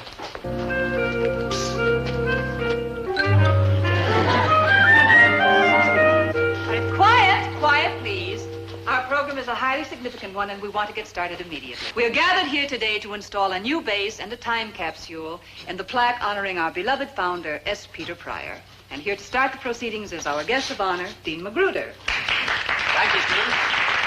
Thank you. I prepared a scholarly, philosophical, profound speech. But unhappily, on the way over here, I lost it. Now, if anyone applauds, there's going to be trouble. That's better, that's better. Dr. Burkhart, I understand the members of your class have brought objects they consider to be representative of our era. And from these, I am to choose those which will be placed into this capsule. Oh, yes, Dean Magruder. And I'm sure, more or less, that they've come up with some very good ideas. We shall see. Now, Miss Gilroy. Yes, sir. What items have you chosen for the capsule as being representative of our society? I have a light bulb, a pocket dictionary, a can of push-button shaving cream, a can of push-button whipped cream, and a can of push-button toothpaste. Thank you, Miss Gilroy. An excellent selection. I also had a can of push-button hairspray, but I used it on the way over. Mr. Gillis, what have you chosen? Well, I've chosen a box score from the World Series and a picture of Commander Shepard, our first astronaut, and one of my mother's deep dish apple pies. Pie, Mr. Gillis? A deep dish? What could be more typical of our society? But to be perfectly honest, it's only half a pie. I got hungry on the way over. When historians dig up the capsule in the year 3000, I'm sure that fact will not go overlooked. Mr. Osborne, tell me, what items have you picked for the capsule? Not items, Dean Magruder. An item. A single object which I assure you represents everything of value in our society. A copy of the Osborne family coat of arms, complete with the stirring motto which has guided our footsteps throughout history. Hoc, nihil, substantium, tangere. Most impressive, Mr. Osborne. And what is the literal translation? Never dip into capital. This served our family well. Imagine. Mr. Krebs, have you given thought to what you would like to place in the capsule? Yes, sir, your deanship. What I put in that capsule is nothing. Nothing, Mr. Krebs? But nothing, because the way things are going now, there'll be nobody around to dig it up anyhow. All you gotta do is look at them big, black, spooky newspaper headlines. You'll see them like right. Everybody's yelling and hollering and arguing. I mean, there's no hope for nobody. I mean, we're like heading straight for boom, boom, curtain, boom. Surely, Mr. Krebs, things can't be that serious. Oh, they're serious. Hey, All you gotta hold it! There's something buried in here. I kept hooking my shovel into it. With my luck, it couldn't be oil. At the base of the plank? What could it be? I don't know. Let's find out.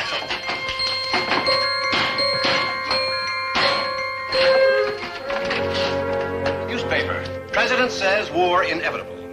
Future termed hopeless. Leaders agree. See, what did I tell you? Like hopeless, like woe is me, like boom, boom. Just one, Mr. Krebs. Let me read further.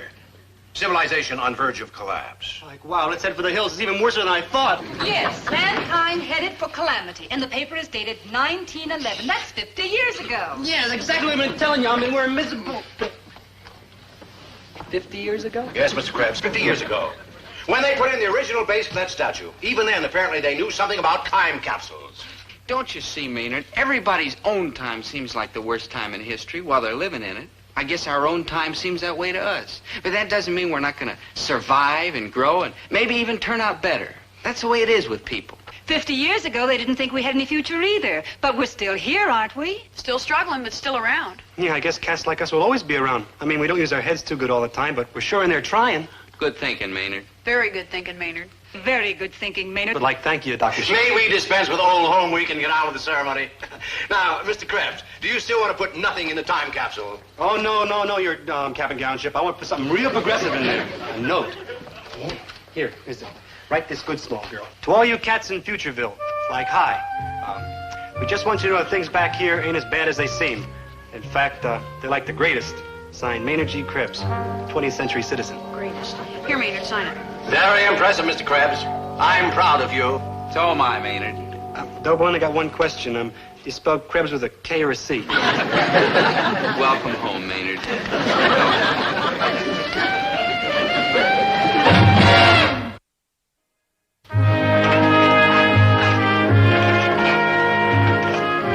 Come on, Maynard.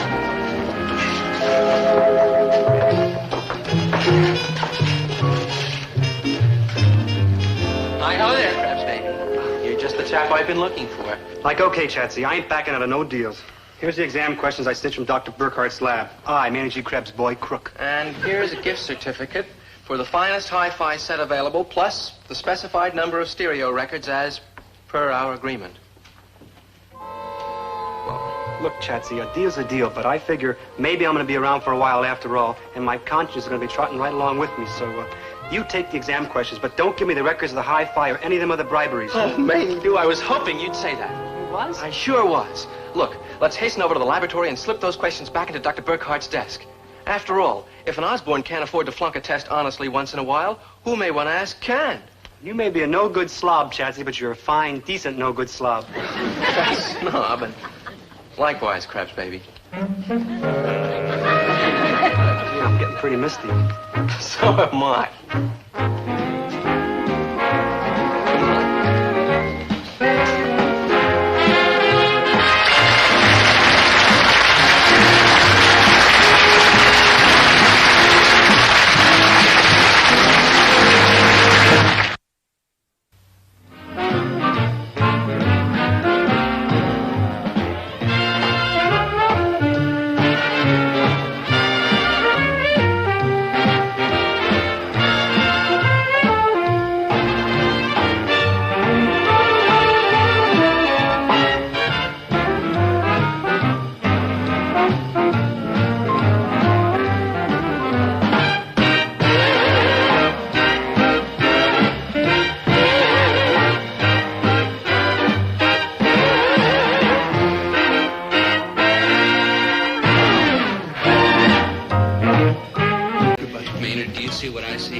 Isn't that beautiful? Isn't that the most gorgeous thing you ever saw? The statue of the founder, S. Peter Pryor? That old geezer with the beard? Beautiful? Oh, you're joshing, Dobe. No, Maynard. I mean, he's like handsome and he's like attractive. I mean, you could even call him something else, but but beautiful, Dobe? No, Dobe. Maynard. No, still, maybe you're right. Yeah, he is beautiful. It's a beard that does it. Beards, let's face it, Dobe, beards are the prettiest thing a person can grow. True? Maynard, I'm talking about that girl. Girl? She ain't got no beard, Dobe. Maynard, goodbye. Hey, Dobie, wait. You promised you'd take me to the zoo and see all them lions and tigers and monkeys and cute little snakes and cute little alligators and cute little pandas and Hey, cute she's leaving. Have a good time at the zoo, Maynard. Miss! Oh, miss! Oh, you poor boy. You poor boy. Are you all right, poor boy? No, it's nothing. Just a flesh wound. Can I get you anything? No, my dear. Just keep stroking. Of course, poor boy. My name's Dobie Gillis. Shouldn't I go for a doctor? Gillis, Dobie Gillis. That's Maybe my I name. could get you a cold pack. Gillis, Dobie Gillis. Hot cake? What's your name? Sally Bean, some bandages, an liniment, iodine. Sally Bean. Isn't there anything I can do? As a matter of fact, there is. Just name it, poor boy. Hey, you can have dinner with me tonight. Of course, of course. Oh, wonderful. What time should I pick you up? Let's see, the other boy's coming at 7. You be there at 6:45. The other boy? My other dinner date. You mean you already have a date for dinner? I just told you. Are you sure you didn't hurt your ears? You know, I've got 20 ears now. Now, Sally, I don't quite understand. If you already have a date for dinner, why'd you accept a date with me? Because you asked me. I see. Good. Now, you be there 15 minutes early so you can learn the rules. The rule? Yes, I explain the rules now, only I'm late for class. I see. Now, here's my dress.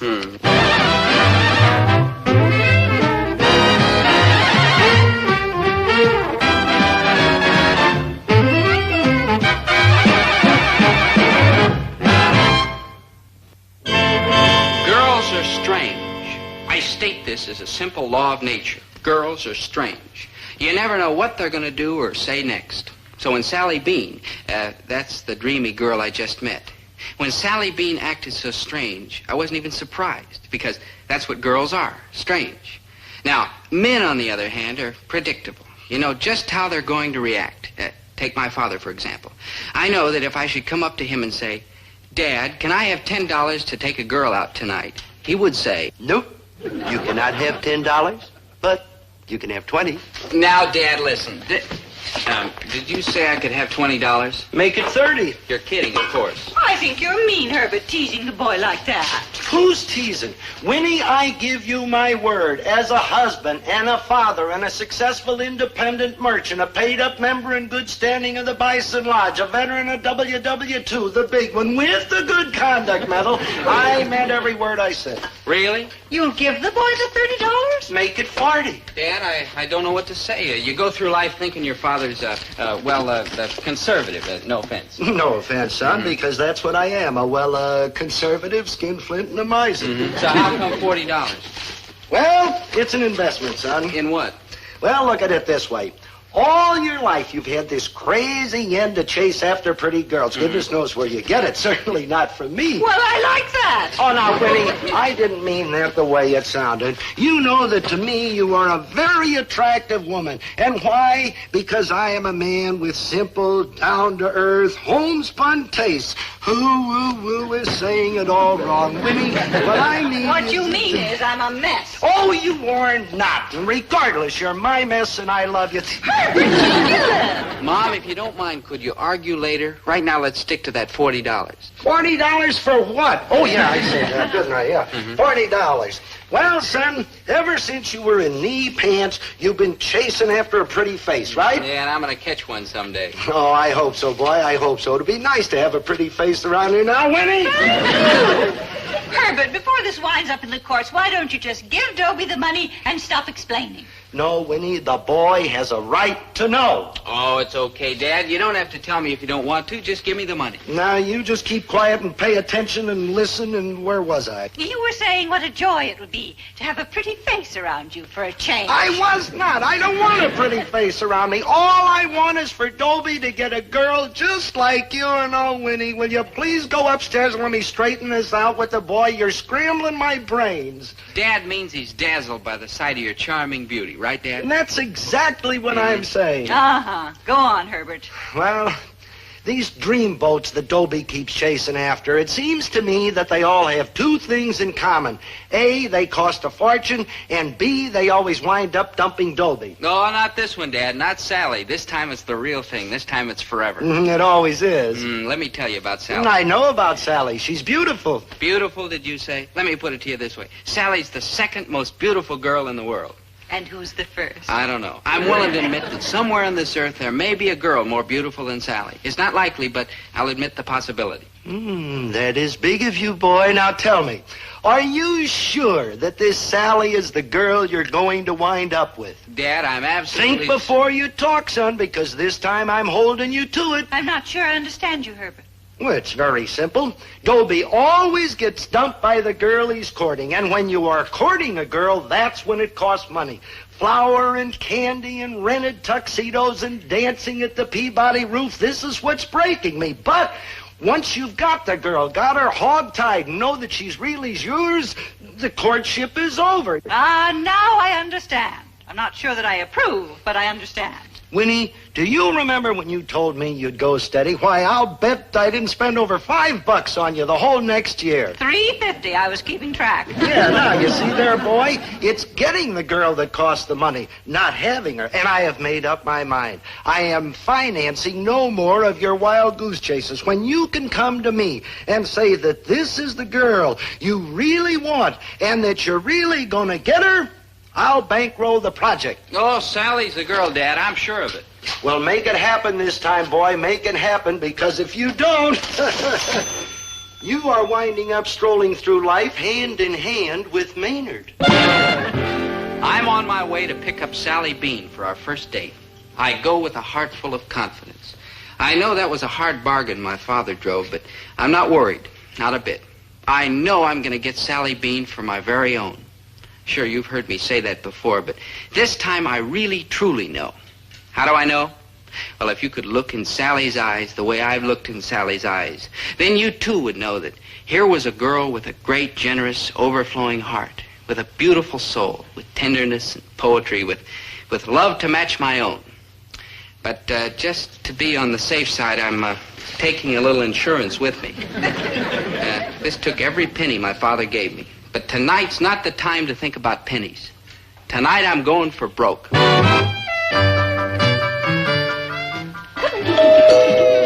mind, Mother, I'll get it.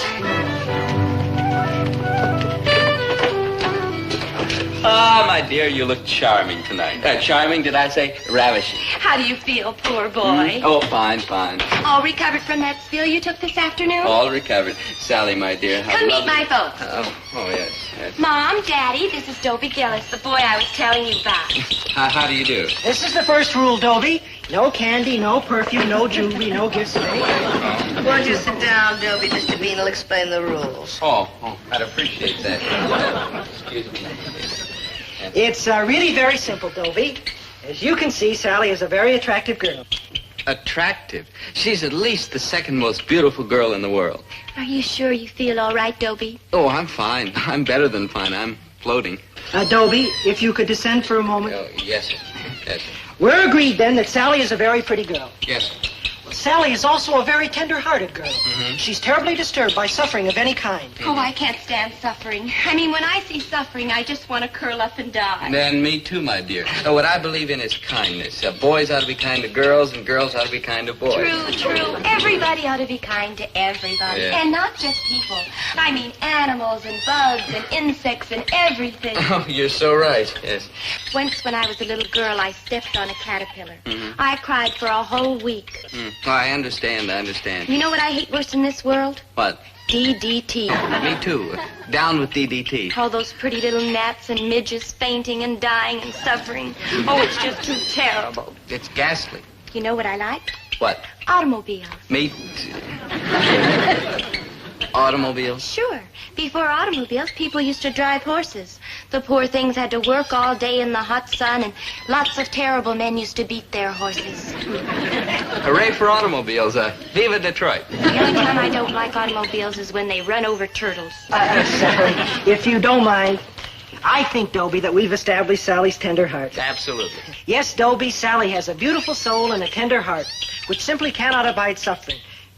For instance, When you fell down at school this afternoon and she saw you lying on the ground, hurt and stunned... Dobie, you sure you feel all right? Oh, perfect, my angel. Perfect. As I was saying, when she saw you in your pitiful condition this afternoon, she would have done anything to make you feel better. If, for example, you would ask her to go steady or even to get married, it's very likely that she would have accepted.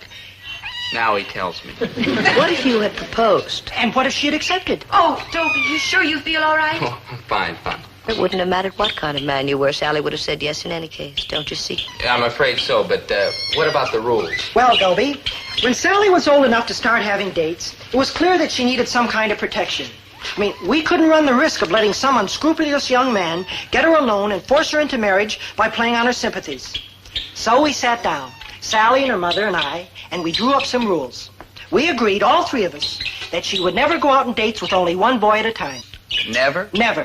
When Sally goes out, she always goes out with at least 2 boys, no one of whom is allowed to bring flowers or candy or perfume, or in any other way to gain any advantage over the other boy. Safety in numbers, huh? Precisely. Yeah, but look, how's Sally ever going to find the man she loves, namely me? I mean, with 2 guys hanging around all the time, how's she going to get to know either one of them? But that's exactly the point. No boy can get Sally alone and whisper in her ear and work on her sympathies.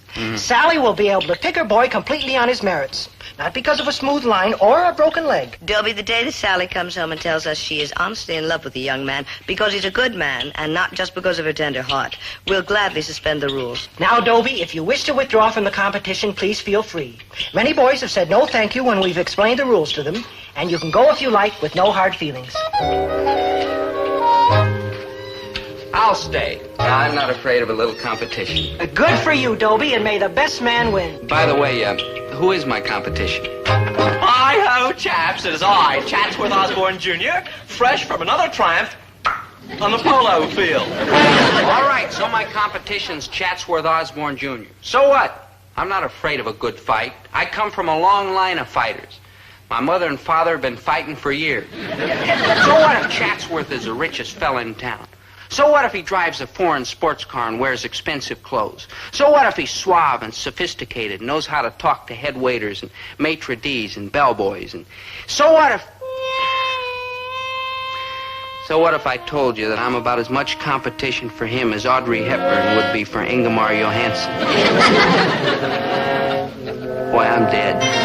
You're too modest, Dobie-Doo. I think we're quite evenly matched.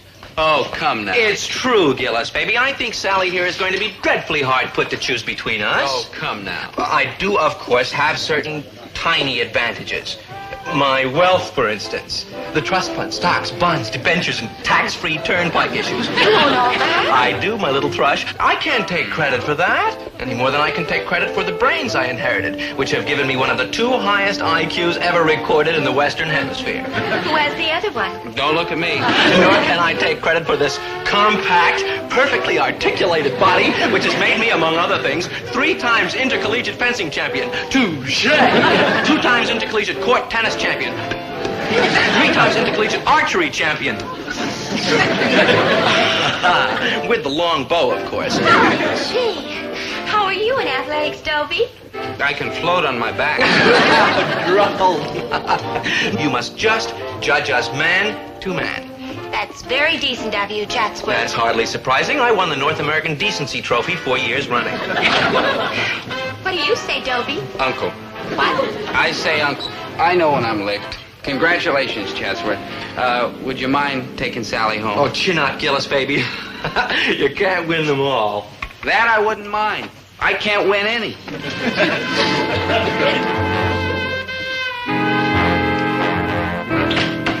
Hello, Mother. Hello, darling. Hi-ho, compadres. Where's Dobie? He went home by himself. Yes. Discretion, they say, is the better part of valor. Well, good night, Chatsworth. Thank you for a lovely evening. You're welcome. Just one moment, my little minx. Perhaps there's something you'd like to tell me. Like what? Like perhaps you've come to a decision about me tonight. Well, as a matter of fact, I have. Well, pray tell, my dear. Tell all of us. I'm sure that your folks will be quite interested to know. Okay. I don't want to hurt your feelings, honest, Chatsworth, but I'm not going to see you anymore. Surely you jest. No, Chatsworth. I have a real soft heart, and I get all misty whenever I find anyone to feel sorry for. But let's face it, Chatsworth, you've got nothing in the world for me to feel sorry for. Gad, can you possibly mean that you prefer that low-born Dobie Gillis to me? Yes, Chatsworth. How unspeakably ignominious. You hurt Chatsworth. An Osborne hurt? Ho, ho, ho, ho, ho. My dear young woman, we did not become movers and shakers by wearing our hearts on our sleeves. That's now. Good night. I'll be seeing you. No, my child, you will not be seeing me. This is goodbye, farewell, adios, sayonara, and out. He's not mad. Sally, about this Dobie Gillis.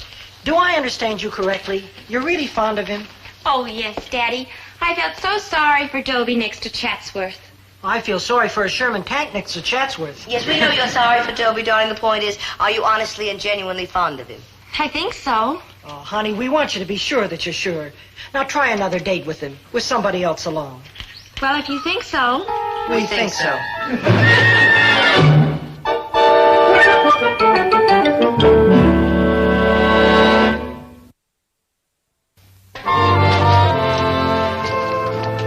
Good morning, Dobie. Did you have your breakfast all right? I wasn't hungry. What's the matter with you, son?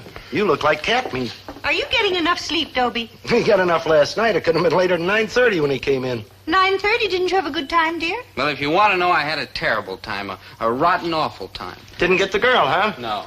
Spend the money? Yes. All of it? Every cent. Winnie, you are a witness. You heard this boy promise that this was the girl he was going to get and that he would never ask me for another penny. And you heard me promise that he would never get another penny.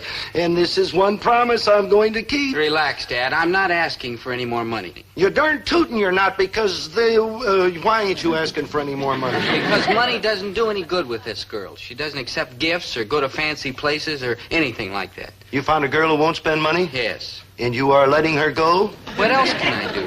Oh, clasp her to your bosom, son, with hoops of steel. A girl who won't spend money. Oh, hang on to her, boy. Hang on to her. This is a television first. Dad, I'd like to hang on to her, but there's a little competition. And since when has a Gillis been afraid of competition? Dad, it's Chatsworth Osborne, Jr. I don't care if it's Captain Jinks of the Horse Marines. You get in there and fight, boy. After all, you are Herbert T. Gillis's son. And Winifred Gillis's daughter. Winners never quit and quitters never win. And the race is to the swift. And a man who won't be beat can't be beat. And faint heart ne'er won fair maiden. You're right, Mom. You're right, Dad. I'm going back there and fight. That's my Dobie. Yeah, and win, boy. And win. And you know why? Why? No more money. Okay, bring him on. I'm ready for Chatsworth Osborne, Jr. or anybody else who wants to do battle for Sally Bean. A fella like me goes through life looking for the one girl. And when he finds her, he's not going to give her up without a fight. I'll fight with bare fists or swords or pistols or BBs. But I'll fight as long as I live. If necessary, even longer. Hey, Doe, where you been? Boy, have I got some things to tell you. Maynard, some other time. I've got to find Chatsworth right now. Oh, but I got to tell you about yesterday. Man, you should have been there. You know where I was? You were at the zoo in Goodbye. Oh, that was earlier. Afterwards, I went down to 5th and Main and watched them knock down the old Endicott building. Tell me about it in class, will you, Maynard? No, Doe, they got this big crane and the iron ball hanging, and the guy goes... Are you through, Maynard? Got one more. That's it? Just a little crunch. It won't take long. Now are you through? Yeah, now I'm through. I'm glad. Goodbye, Maynard. Where you going? To look for Chatsworth. Something you wanted, Gillis, baby? You're darn right there is. I want you to know that a quitter never wins and a winner never quit and faint heart never won fair maiden. And when you take Sally Bean out tonight, I'm going to be right there with you because I'm in this fight to the finish. Well, gung-ho, Gillis, baby. But for your information, I am not taking Sally Bean out tonight. No? Who is? I haven't the foggiest. But it isn't I, not tonight or any other night. I have better fish to fry. He's right, though. I mean, I hate to stick up for old stuck-up Chatsworth, but a guy's a lot better off frying fish than running around after chicks. Why, I'm thinking. About what? About the rules governing the dating of Miss Sally Bean. Now, the rules say that Sally's got to go out with two guys at once, so one of them can't get her alone and whisper sweet nothings in her ear, right? Yeah. Maynard, what are you doing tonight? Oh, no, not me, Dope. Please, Dope, I don't dig chicks. Don't make me go out with a chick. Maynard, you've got to. Dope, I stick my arm into the fire for you. Both arms, both legs, my beard. But chicks, Dope, please, Dope, no, Dope. Maynard, I'm shocked. After all the things I've done for you, who's been your best friend ever since we were little tiny babies together? You do. That's right. And who taught you how to tie your shoes? You do. And who taught you how to dial the telephone? You and do. who taught you how to... That's about all I know how to do, though. Well, you wouldn't have known that much if it hadn't been for me. And now when I ask you one little favor, how do you repay me? You're right, Dob. I'm a no-good rat. I'll go out with you tonight. Oh, that's my good buddy. Yeah. But as soon as we get her out of the house, I can cut and run. Promise? I promise. You heard that. I promised Maynard he could cut and run as soon as we got Sally away from the house. The trouble is, Maynard didn't promise me. So what happened? 11 o'clock came and... Tell me again about the 3 bunny rabbits you used to have. Oh, they were so darling. All round and fluffy and white. With long ears and noses that went like this? Yes, and little stumpy cottontails. In fact, that's what I called one of them, Cottontail. Flopsy, Mopsy, and Cottontail. Flopsy, Mopsy, and Cottontail? I have 3 cousins named that. Whacker, buddy. Now, did you get the guppies before or after the rabbits? After. Daddy got them for me when the rabbits died. Oh, I cried so. Oh, I'm crying now. Me too. Well, anyhow, I soon grew to love my guppies. All 40 of them. What were their names? Well, there was Joe, Mo, and Flo, Fred, Ed, and Ned, Arthur, Alice, and Morris, and... Sally, it's 11 o'clock. Quiet, Dope. She's only got 32 more. Sally, your folks must be expecting you. I'm afraid so. Gee, Maynard, I hate to break this up. I haven't had so much fun in years. Me neither. Hey, Sally, why don't you call home and ask if you can stay a little while longer, just till you tell me the name of the guppies and all the bees you used to keep. I'll call. Excuse me. Maynard, I can't find words for you. Well, I can find plenty for you, like louse, rat, skunk, and cheat. What are you talking about? You said you were going to cut and run as soon as we got Sally away from home. Shame on you, Dobe. I mean, thinking up a fiendish trick like that to play on poor Sally. You know the rules. Shame on you. Trying to get that poor, dear, innocent little chick to yourself so you can whisper sweet nothings in her ear. Shame on you. Maynard, I don't understand. You hate chicks. Dobe, a chick who digs bunnies and caterpillars and ants and lizards and dogs and cats and lions and tigers. Dobe, that ain't a chick. That's like a real human being. So you're not going to leave me alone with her? Dobe, on account of our long friendship and your many good qualities, I'm going to try to overlook the rotten, crummy trick you try to pull tonight. But don't press me too far. Great news, Maynard. Daddy says I can stay another half hour. Oh, for joy. Now, where was I? You were telling me about the guppies. So far you had Ed, Ned, Fred, Joe, Mo, Flo, Arthur, Alice, Morris, Brooks. Yes. Then there was Willie and Billy and Joel and Noah and Kate and Nate and Harry and Mary and Lottie and Toddy and... What? I said uncle. Again, I said uncle. Strange boy. Weird. Please continue. Well, then there was Jackie and Johnny and Jimmy, and Earl and Merle and Pearl, and Lisa.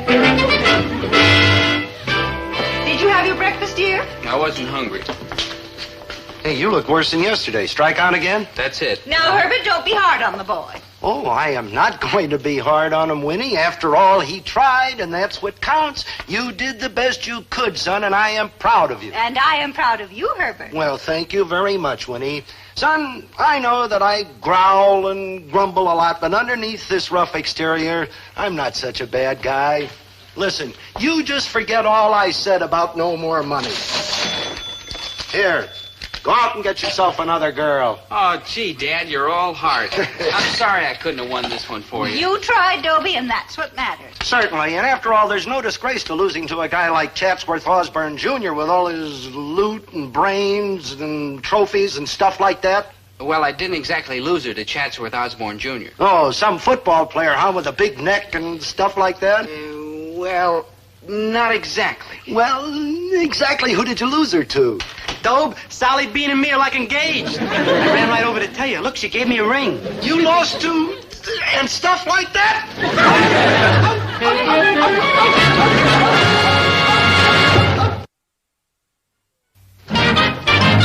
Dobe? Maynard, go away. I know you think I'm an Arnold Benedict, That's but... Benedict Arnold, but you got the right idea. But I want to be buddies again, Dobe. I mean, I don't want to be with no chick. I want to be with you. So Sally Bean dumped you, huh? No, I dumped her. For what? Oh, she did a terrible thing, Dobe, a terrible thing. What? I'd rather not say. Oh, you can tell me. Well, she kissed me. Yeah, they're all alike, Dobe. I should have known. They're all alike. No, Maynard. But what's the difference? We still got each other. Yes, Maynard. And we always will. I'm afraid so, Maynard. I'm afraid so. Hey, Dobe, did I tell you about the Endicott building? The big crane and the iron ball? And the guy goes...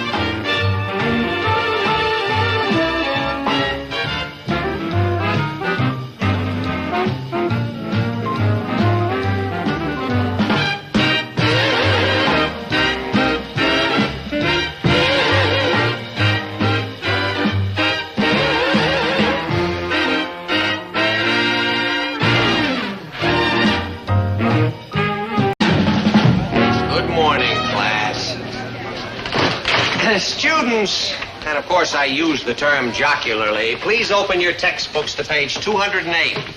Today we are going to take up the works of Robert Browning. Mr. Krebs. Present. Can you tell us who Robert Browning was? And I withdraw the question. Well, I got a big surprise for you, Mr. Pomfret, your professorship, sir. It just so happens I do know who Robert Browning was. Yes, Mr. Krebs, that would be a big surprise for me. All right, who, pray, was Robert Browning? Well, sir, he was this guy who lived in the corner of 9th and Locust. Big son of a gun, kind of bald head, and always smoked a big cigar. No, Mr. Krebs, that was not Robert Browning. Oh, begging your pardon, your cap and gownship, that was too Robert Browning. I knew him good. I mean, every night when I walked by his house, he'd be sitting there on his porch rocking, and I'd say, "How do, Mr. Browning?" He'd say, "How do, Maynard?" We were like buddies. Maynard. In fact, he's kind of like my hero. He was a crane operator, see? He used to run this big crane with this long wire and a stainless steel ball at the end. What he'd do is he'd knock down old buildings. He'd take the big stainless steel ball and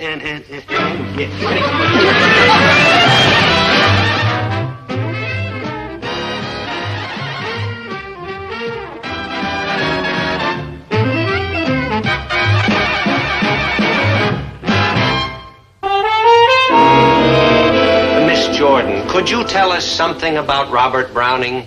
Robert who? Browning, the poet. Poetry. Ugh, I think poetry's just icky. Indeed. And what is not icky? Oh, dreamy boys with yellow convertibles that dance divinely and wear Italian suits. And no funny little French restaurants where they let you mix your own salad dressing. Thank you, Miss Jordan. May your life be filled with oil and vinegar. Miss Gilroy, could you please tell us something about Robert Browning? Sure could. Robert Browning was born in 1812, died in 1889, and wrote what is largely considered to be the most robust dramatic poetry in English since Shakespeare. Excellent, Miss Gilroy, as usual. 100% correct. You hear that, Dobie? Smart as a whip, pretty as a picture, strong as a mule, gentle as a lamb, loyal as a dog, and all yours. Who could ask for anything more? I could. In fact, I am. Now, let me get this straight. Are you talking about her? Why not? She's rich, beautiful, popular, the belle of the whole campus. She doesn't want you. How do you know? I'll show you. Hey, Poppy. You want Dobie? Good heavens, whatever for? That's my case. Please do rest your case, Miss Gilroy. Now, I yield to no man in my admiration for romance. If romance is the proper word for this curious, lingering affliction between you and Mr. Gillis. But right now, I would like to read some typical verse of Robert Browning's. Sure, Mr. Pomfret, go ahead. You're very kind.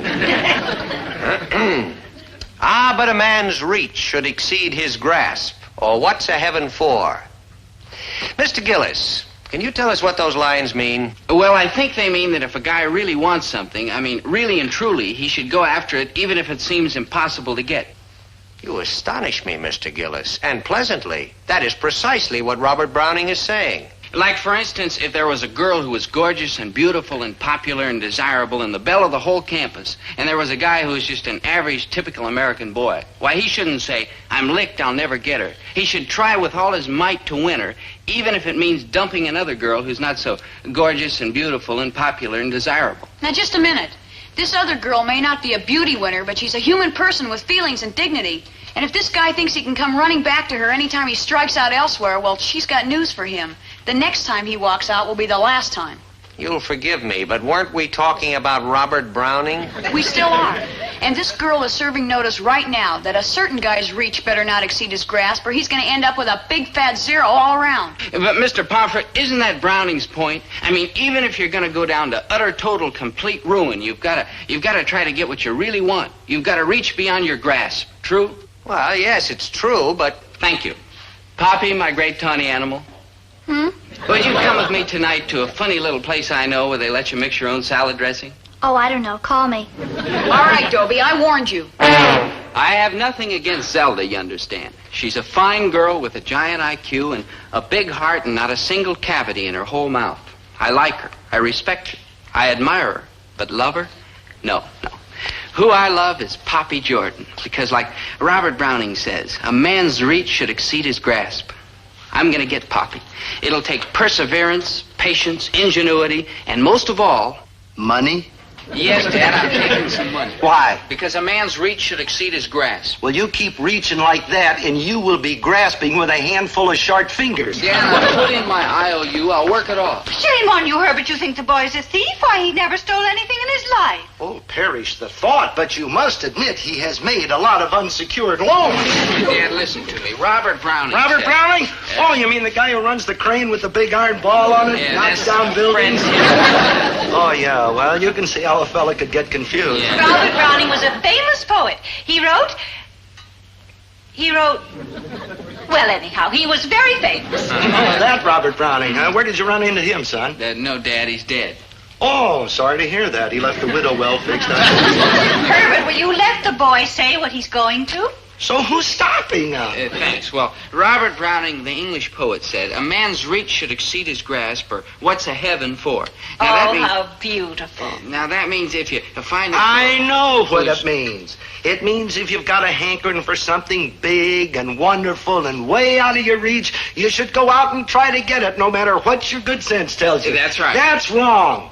A man's reach should be just as long as his arm. Don't reach for anything you can't grab. Know your limitation. Learn to live with it. I did. Thanks a lot. Oh, Winnie, now just a minute. Remember, Winnie, I didn't mean that. You were a fine woman and a great wife and a wonderful mother, and you keep a clean house and you cook a good meal and... Look, Mom, Dad, I'm proud of you, both of you. Really, I am, but frankly, I'd like something better. Got me doing it. But what I mean is, well, I hope I'm as lucky as you two are, but, well, like Robert Browning said, a man's reach should exceed his grasp. You know, I am going to speak to the Bison Educational League about this guy, Browning. He sounds like some kind of a communist to me. Herbert, let the boy try to exceed his grasp. He's young, and if he gets his nose bloodied, well, I guess he'll recover. You're right, Winnie. Let him go out and get clobbered. After all, Zelda will always be waiting there whenever he comes back. Right, son? I don't know, Dad. She said if I tried it once more, she was through with me. Big talk. That's what your mother said to me when I went chasing off after Cuddles Kindermacher. But there she was, light in the window, waiting, all lit up. Hey, here, take your money and get out of here, will you? This is a place of business. I can't stand around yakking all day.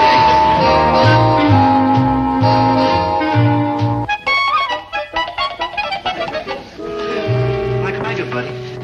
Goodbye, Maynard. What you doing? Writing. Goodbye, Maynard. What? What you writing? You're not going to go, are you? What you writing? Well, Maynard, I guess you could call it a plan of battle. Hey, Wild, who you gonna do battle with? Poppy Jordan. Oh, I don't know, Dobe. I mean, you're giving away a lot of weight. Still, if you stay in there close and give her a good old... Here, and give her the... Oh, shots. Maynard, look. Maynard, I'm not going to fight Poppy. Not that way. My battle's going to be to win her heart and soul. And I will, Maynard, I will. Tonight, Poppy will be mine. Yeah, and tomorrow you're gonna come crawling back to Zelda. No, I'm not. Yes, you are. No, I'm not. Yes, you are. Yes, I am. You're right, Maynard. Who am I kidding? Poppy's way out of my reach. I just better play it cozy and hang on to what I've got. Good thinking. Bad thinking. Hello, Mr. Pomfret. Like how your PhD ship? Play it cozy. Hang on to what you've got. Dobie, don't you ever listen to the things I say in class? Yes, sir. I don't. Now, Dobie, even a memory as fleeting as yours must be able to recall what I quoted from Robert Browning this morning. Yes, sir, I remember. A man's reach should exceed his grasp. Exactly. Now, does that sound like playing it cozy? Then you think Robert Browning was right about a man's reach? Of course he was. Now, whatever you want, Dobie, no matter how unattainable it may seem, you've got to try to get it. If I haven't taught you one other thing in all the years I've had you as a student, and the odds are rather strongly in favor of that possibility, then I will still consider my job as a teacher fulfilled if I can just bring home this one point to you. Don't play it safe. Don't play it cozy. Let your reach exceed your grasp. I'll do it, Mr. Pomfret. I'll do it. Good boy, Dobie. And if you fail... Which he will. If you fail, Dobie, just pick yourself up, dust yourself off, and try it again. Yes, sir. Thank you, sir. Goodbye, boys. Goodbye, sir. Goodbye, your cap and gown ship. Now, Maynard, I better get ready for the big night with Poppy. Dobe, don't. Don't what? Don't go out with Poppy Jordan tonight, because you're going to strike out and Zelda ain't going to take you back. Maynard, in the first place, I am not going to strike out. I am going to win because a man's reach should exceed his grasp. And in the second place, even if I do strike out, which I am not going to, Zelda will take me back. But she said She said that before. Not the way she said it this time. Did you see how beady her beady little eyes were? Did you see how tight her tight little mouth was? Did you see how round her round little chin was? Maynard, you're a worry. All right, Dope, go ahead. Do what you want. There are none so blind as those who will not see. Where'd you get that? On a little card from a weighing machine. Goodbye, Maynard. Go ahead, Dope, go ahead. Fools rush in where angels fear to tread. Fortune cookie.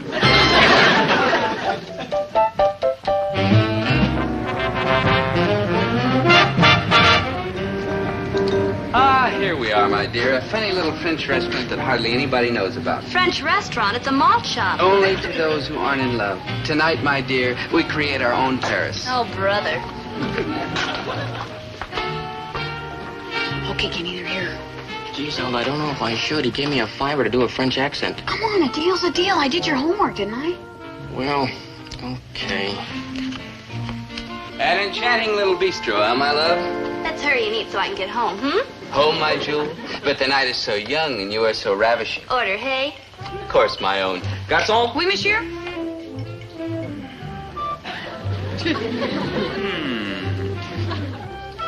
I'd like to order a gourmet dinner for two.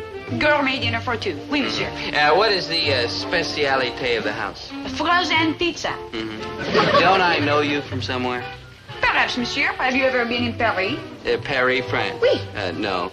Come on, I have to get home, Dopey. Yeah, that's Dobie with a B. 2 frozen pizzas and a tossed green salad. I'll mix the dressing myself. Enchanté, monsieur. You sure I don't know you? Have you ever been in Marseille? Marseille, France? Oui. Come on already. That'll be all, garçon. Mille merci fois, monsieur. Well, my dear, what shall we do this glorious evening? We shall finish our dinner and we shall take me home. Home? But I made such plans. The opera, perhaps. Opera? All those fat people singing at each other? The ballet? All those girls with bulgy legs? The movies? Home. But why must you be home so early? Because. Because what? Just because. I understand. You're teasing me, my little minx. I tease you not. It's Chow and Holmesville. Voilà, le dîner. I understand monsieur wishes to mix the salad dressing himself. You're absolutely sure we've never met before? Have you ever been near Alsace-Lorraine? No, but I've been near Zelda Gilroy. Zelda, shame on you. Yes, that's right, Dobie. Shame on me. But this is the last time. The last time, Dobie, shame on me. Zelda, how can you spy on me like this? A woman in love can do a lot of things. But finally there comes a point when she just can't do anymore. Goodbye, Dobie. Look, Zelda, I don't want to hurt your feelings. For years I've been telling you it's no use. Why don't we just start all over again and just be friends? Dobie, there's 2 things we can be, and friends isn't one of them. We can be lovers, or we can be strangers. Can't you see that? Goodbye, Dobie.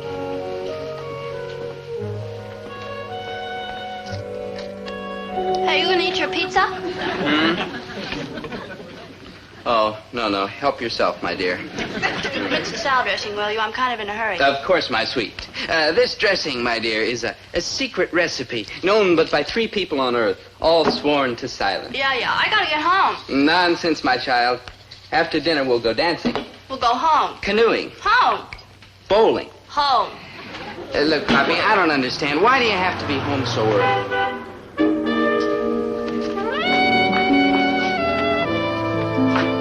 Does that answer your question? A late date? Nighty-night, Dopey. Yeah, that's Dobie with a B. Sorry, Roger. I tried to get rid of him sooner. Late date. Oh, what a jerk I am. Like true good buddies.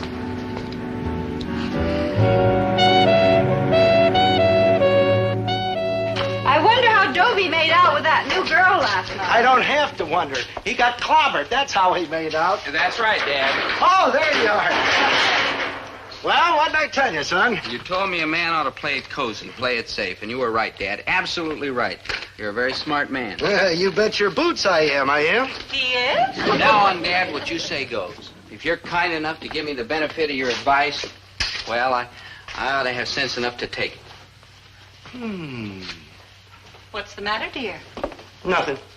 Aren't you happy because Dobie is going to listen to your advice after all these years? You want the truth? I know the truth. You're scared stiff.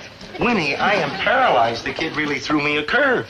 But for all these years, you've been yelling that Dobie ought to listen to you. Sure, because I knew he wouldn't. Winnie, it is very easy for parents to advise their children, and you know why? If it turns out that the kid is right and the parent is wrong, well, that's fine, because after all, the important thing is for the kid to be okay. Yes, dear. And if it turns out that the parent is right and the kid is wrong, you can always say... I told you so. Right. Which is a mighty good feeling. Oh, it certainly is. So when parents advise their children, no matter which way it turns out, the parent has to wind up a winner. Providing, of course, the kid don't take the advice. But Dobie pulled a switch. He's going to listen to you. No, that was a sneaky thing to do. Which means that from now on, when you give advice, you're going to have to think before you speak. No, what a terrible thing to do to a man. Oh, don't worry, Herbert. It's not so bad. After all, you're not unintelligent. Yes, I am. Yes, you are. Don't agree so. All right. Well, dear, you're no Einstein, but you do have the boy's welfare at heart, and I'm sure that if you think hard enough, you'll be able to come up with the right advice for him. When he was 5 years old, then I could give him the right advice. Don't play in traffic. Don't sit on a hot stove. But he is no longer 5 years old. He is a young man, and don't ever tell him I said so, but he's a heck of a lot smarter than I am about the things of his world anyway. Look, I'm just a plain ordinary man trying to scratch out a living in a corner grocery, and he's got the whole universe in his mind. Now he comes along and wants me to give him advice. Winnie, I am lost. Don't despair, Herbert. Things are not as black as they seem. Oh, like heck they ain't. Believe me, they're not, because something wonderful is going to happen very soon. Like what? Like Dobie is going to forget all the promises that he made this morning and start ignoring you just like he always has. You really think so, Winnie, honest? Absolutely. Oh, he's a good boy, that Dobie. You sure he's going to ignore me? Positive? Oh, he's a great comfort to his old dad. And you're a pretty good comfort to your old husband, too. Hey, come here, doll.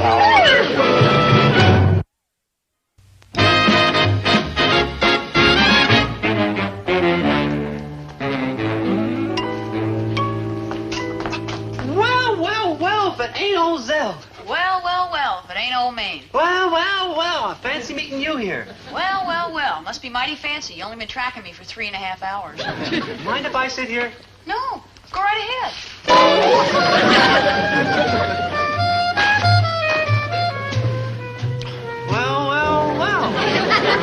Well. Gee, Zelda, you look like real pretty today.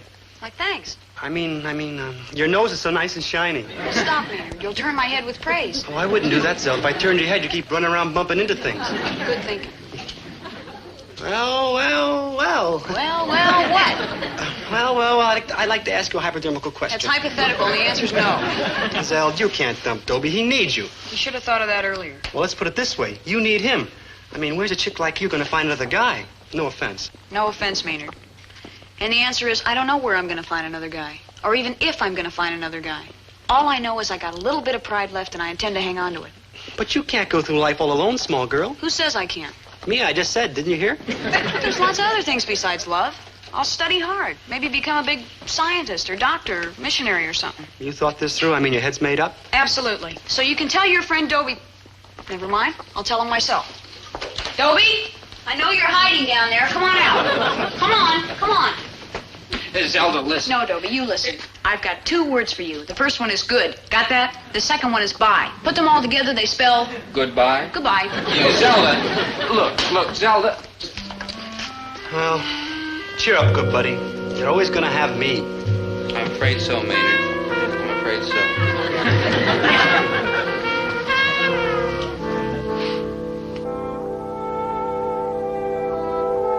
And as Robert Browning so lyrically puts it in Pippa Passes, the years at the spring, the days at the morn, mornings at 7, the hillsides dew pearled, the larks on the wing, the snails on the thorn, God's in his heaven, all's right with the world. Class, except for Dobie Gillis, dismissed. Mr. Krebs, what are you doing here? I'm with Dobie. You might as well talk, Mr. Pomfret. Maynard won't leave. That's right, because I'm your good buddy. Very well. Dobie, Over the years, I've grown accustomed to your infinite variety of moods, but I must confess that I've never seen you in such a funk as the one you're in today. Now, is anything wrong? No, sir. Yes, sir. And it's all your fault, Mr. Pomfret. Dobie's whole life is wrecked on account of you. Me? What did I do? Telling him all that jazz about a man's reach should exceed his grasp. Shame on you teaching junk like that to us poor, innocent, lovable, sweet kids. That junk, Mr. Krebs, happens to be one of the most lofty thoughts in the entire language. So how come you don't believe it? But I do. I believe it with all my heart. Can I speak freely, Mr. Pomfret? No holds barred. Go ahead, Dobie. Speak freely. All right. Mr. Pomfret, what right have you got to talk about a man's reach? No offense, but what have you accomplished? I mean, here you are, just a plain instructor in a little backwater college, teaching freshman English, piling up years and waiting for your pension. Sure, it's an important job, and sure, you're good at it, but is this the extent of your reach? Is this all you ever wanted out of life? No, Dobie, it's not. Then why aren't you trying to exceed your grasp? You said you wanted to be a writer. Well, why aren't you writing instead of playing it safe in this little college? Because I know my limitations, Dobie. And I know mine. No, you don't. Don't ever let me hear you talk about limitations at your age. I want to show you something, Dobie. Do you know what this is? No, sir. This is a novel. I wrote it when I was exactly your age. I also wrote 8 other novels, equally heavy. Fortunately, I tore them up and threw them away. Should have torn this one up and thrown it away, too. It's terrible. But you see, at your age, Dobie, I thought that I was going to write the great American novel. I didn't think I was going to end up a teacher in a backwater college. Well, I found out that I couldn't write that novel. I found out that all I was good for was teaching. So I settled for that. And I'm darn glad I did, because at my age, there's no happiness unless you know your limitations. But at your age, Dobie, there are no limitations. You've got to reach for the stars, Dobie. You've got to reach. And if you fail, you've got to reach again. Later is a time to talk about limitations, much later. But now you're young and you're full of bright, shining hope. And nothing but the very best is good enough for you. Mr. Pomfret, what I said, I'm sorry, honest. Well, don't be sorry. Just forget it. But remember what I'm trying to tell you, Dobie. Whatever you want in life, you've got to reach for, whether it's a girl or a job or a way of living.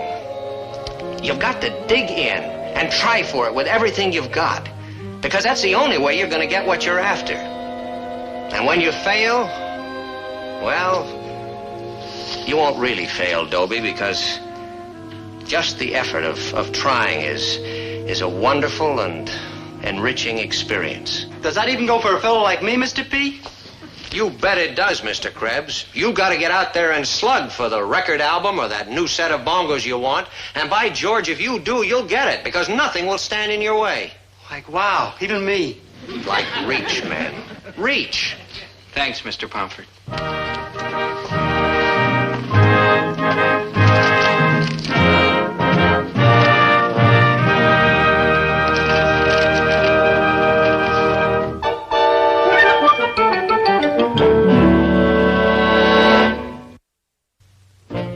Here she just go. Go. You've got the right idea, Maynard, but the wrong chick. Hi, Zelda.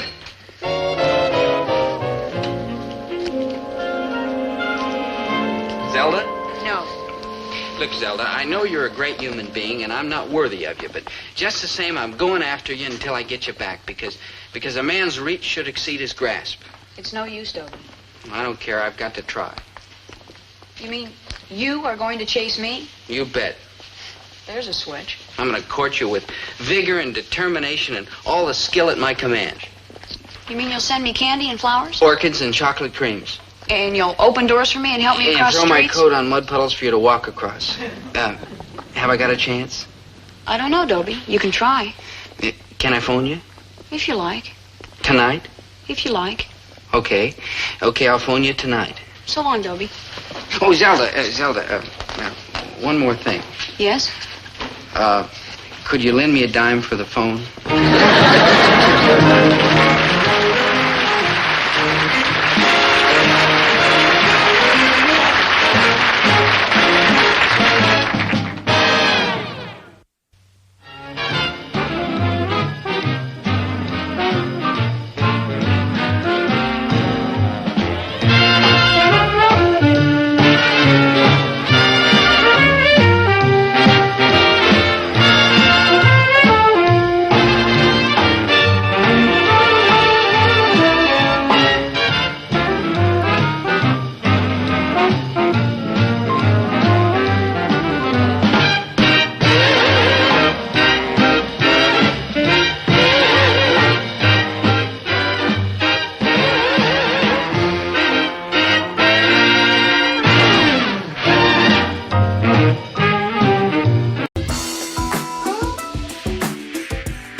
chào mừng mọi người đã trở lại với kênh YouTube của mình ngày hôm nay.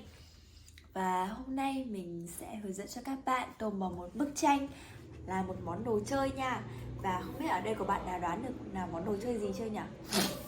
Thì hôm nay mình sẽ hướng dẫn cho các bạn tô màu là một bức tranh hình đồ chơi, đó chính là một chiếc ô tô nha. Và đây là một chiếc ô tô đồ chơi.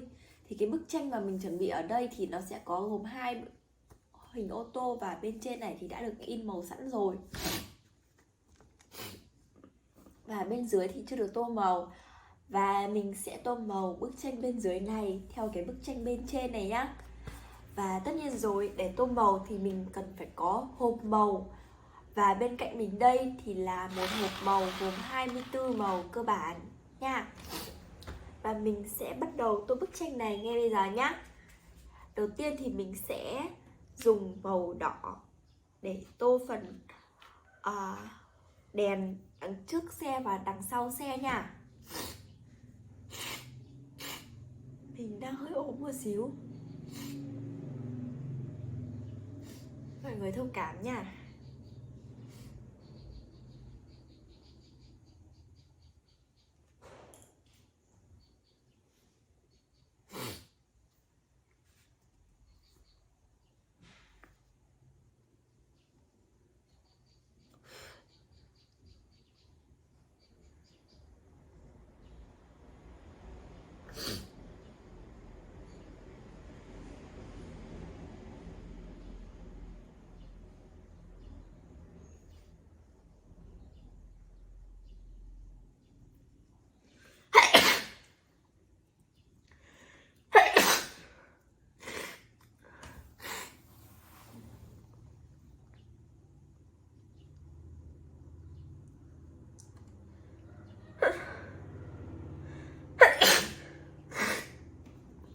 Bị ốm nha mọi người.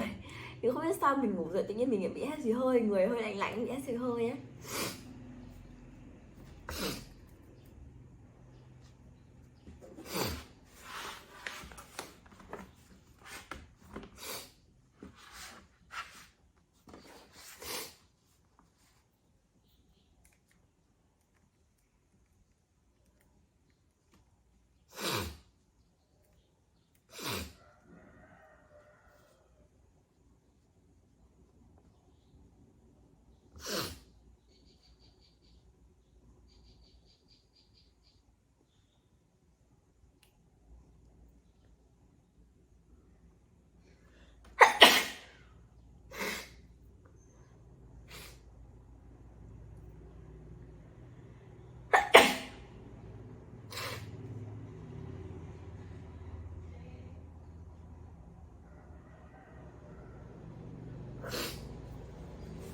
Và mình đã tô xong phần đằng trước rồi, bây giờ mình sẽ tô cả cái đèn đằng sau nữa nha.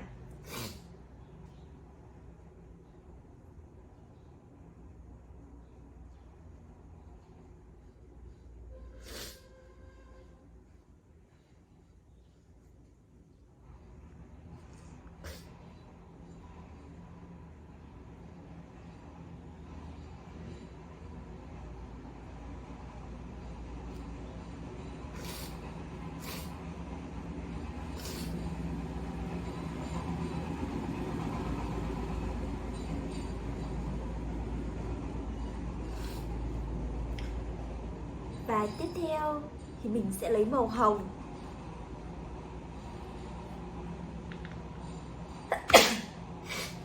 Mình sẽ lấy màu hồng để tô phần bánh xe của chiếc xe ô tô đồ chơi này nha.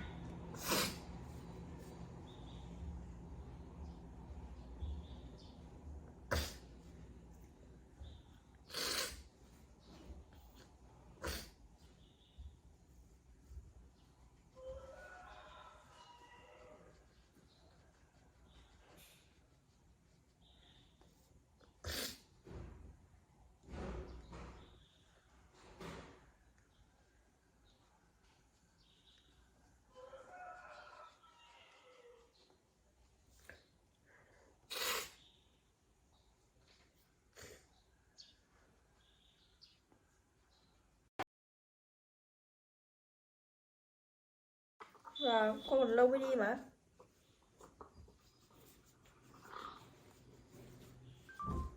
Mang cái gì? Sim điện thoại.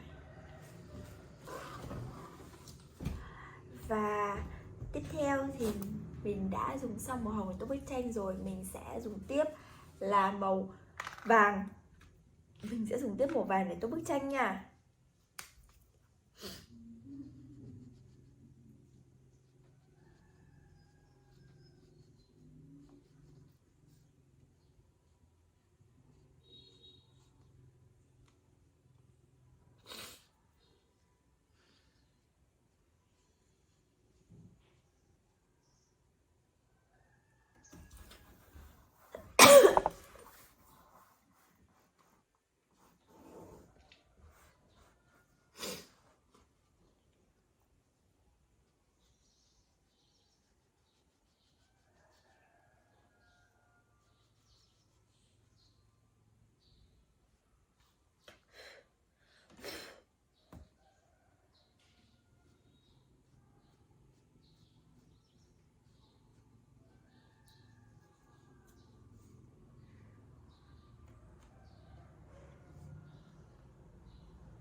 Vậy là mình đã dùng xong màu vàng để tô cái phần viền bên dưới gần bánh xe của chiếc xe ô tô đồ chơi này.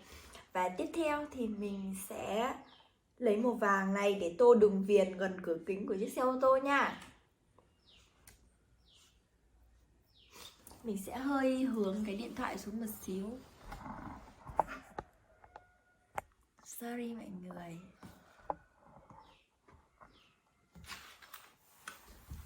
Okay.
Vậy là mình đã dùng xong màu vàng để viền rồi nha.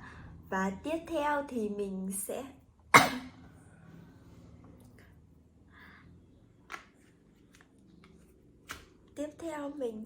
dùng màu xanh đậm để cái phần viền thân của chiếc ô tô này nhá. Mình sẽ tô bằng màu xanh nước biển đậm. Và tí nữa mình sẽ dùng màu xanh nước biển nhạt hơn để tô phần cửa kính nha.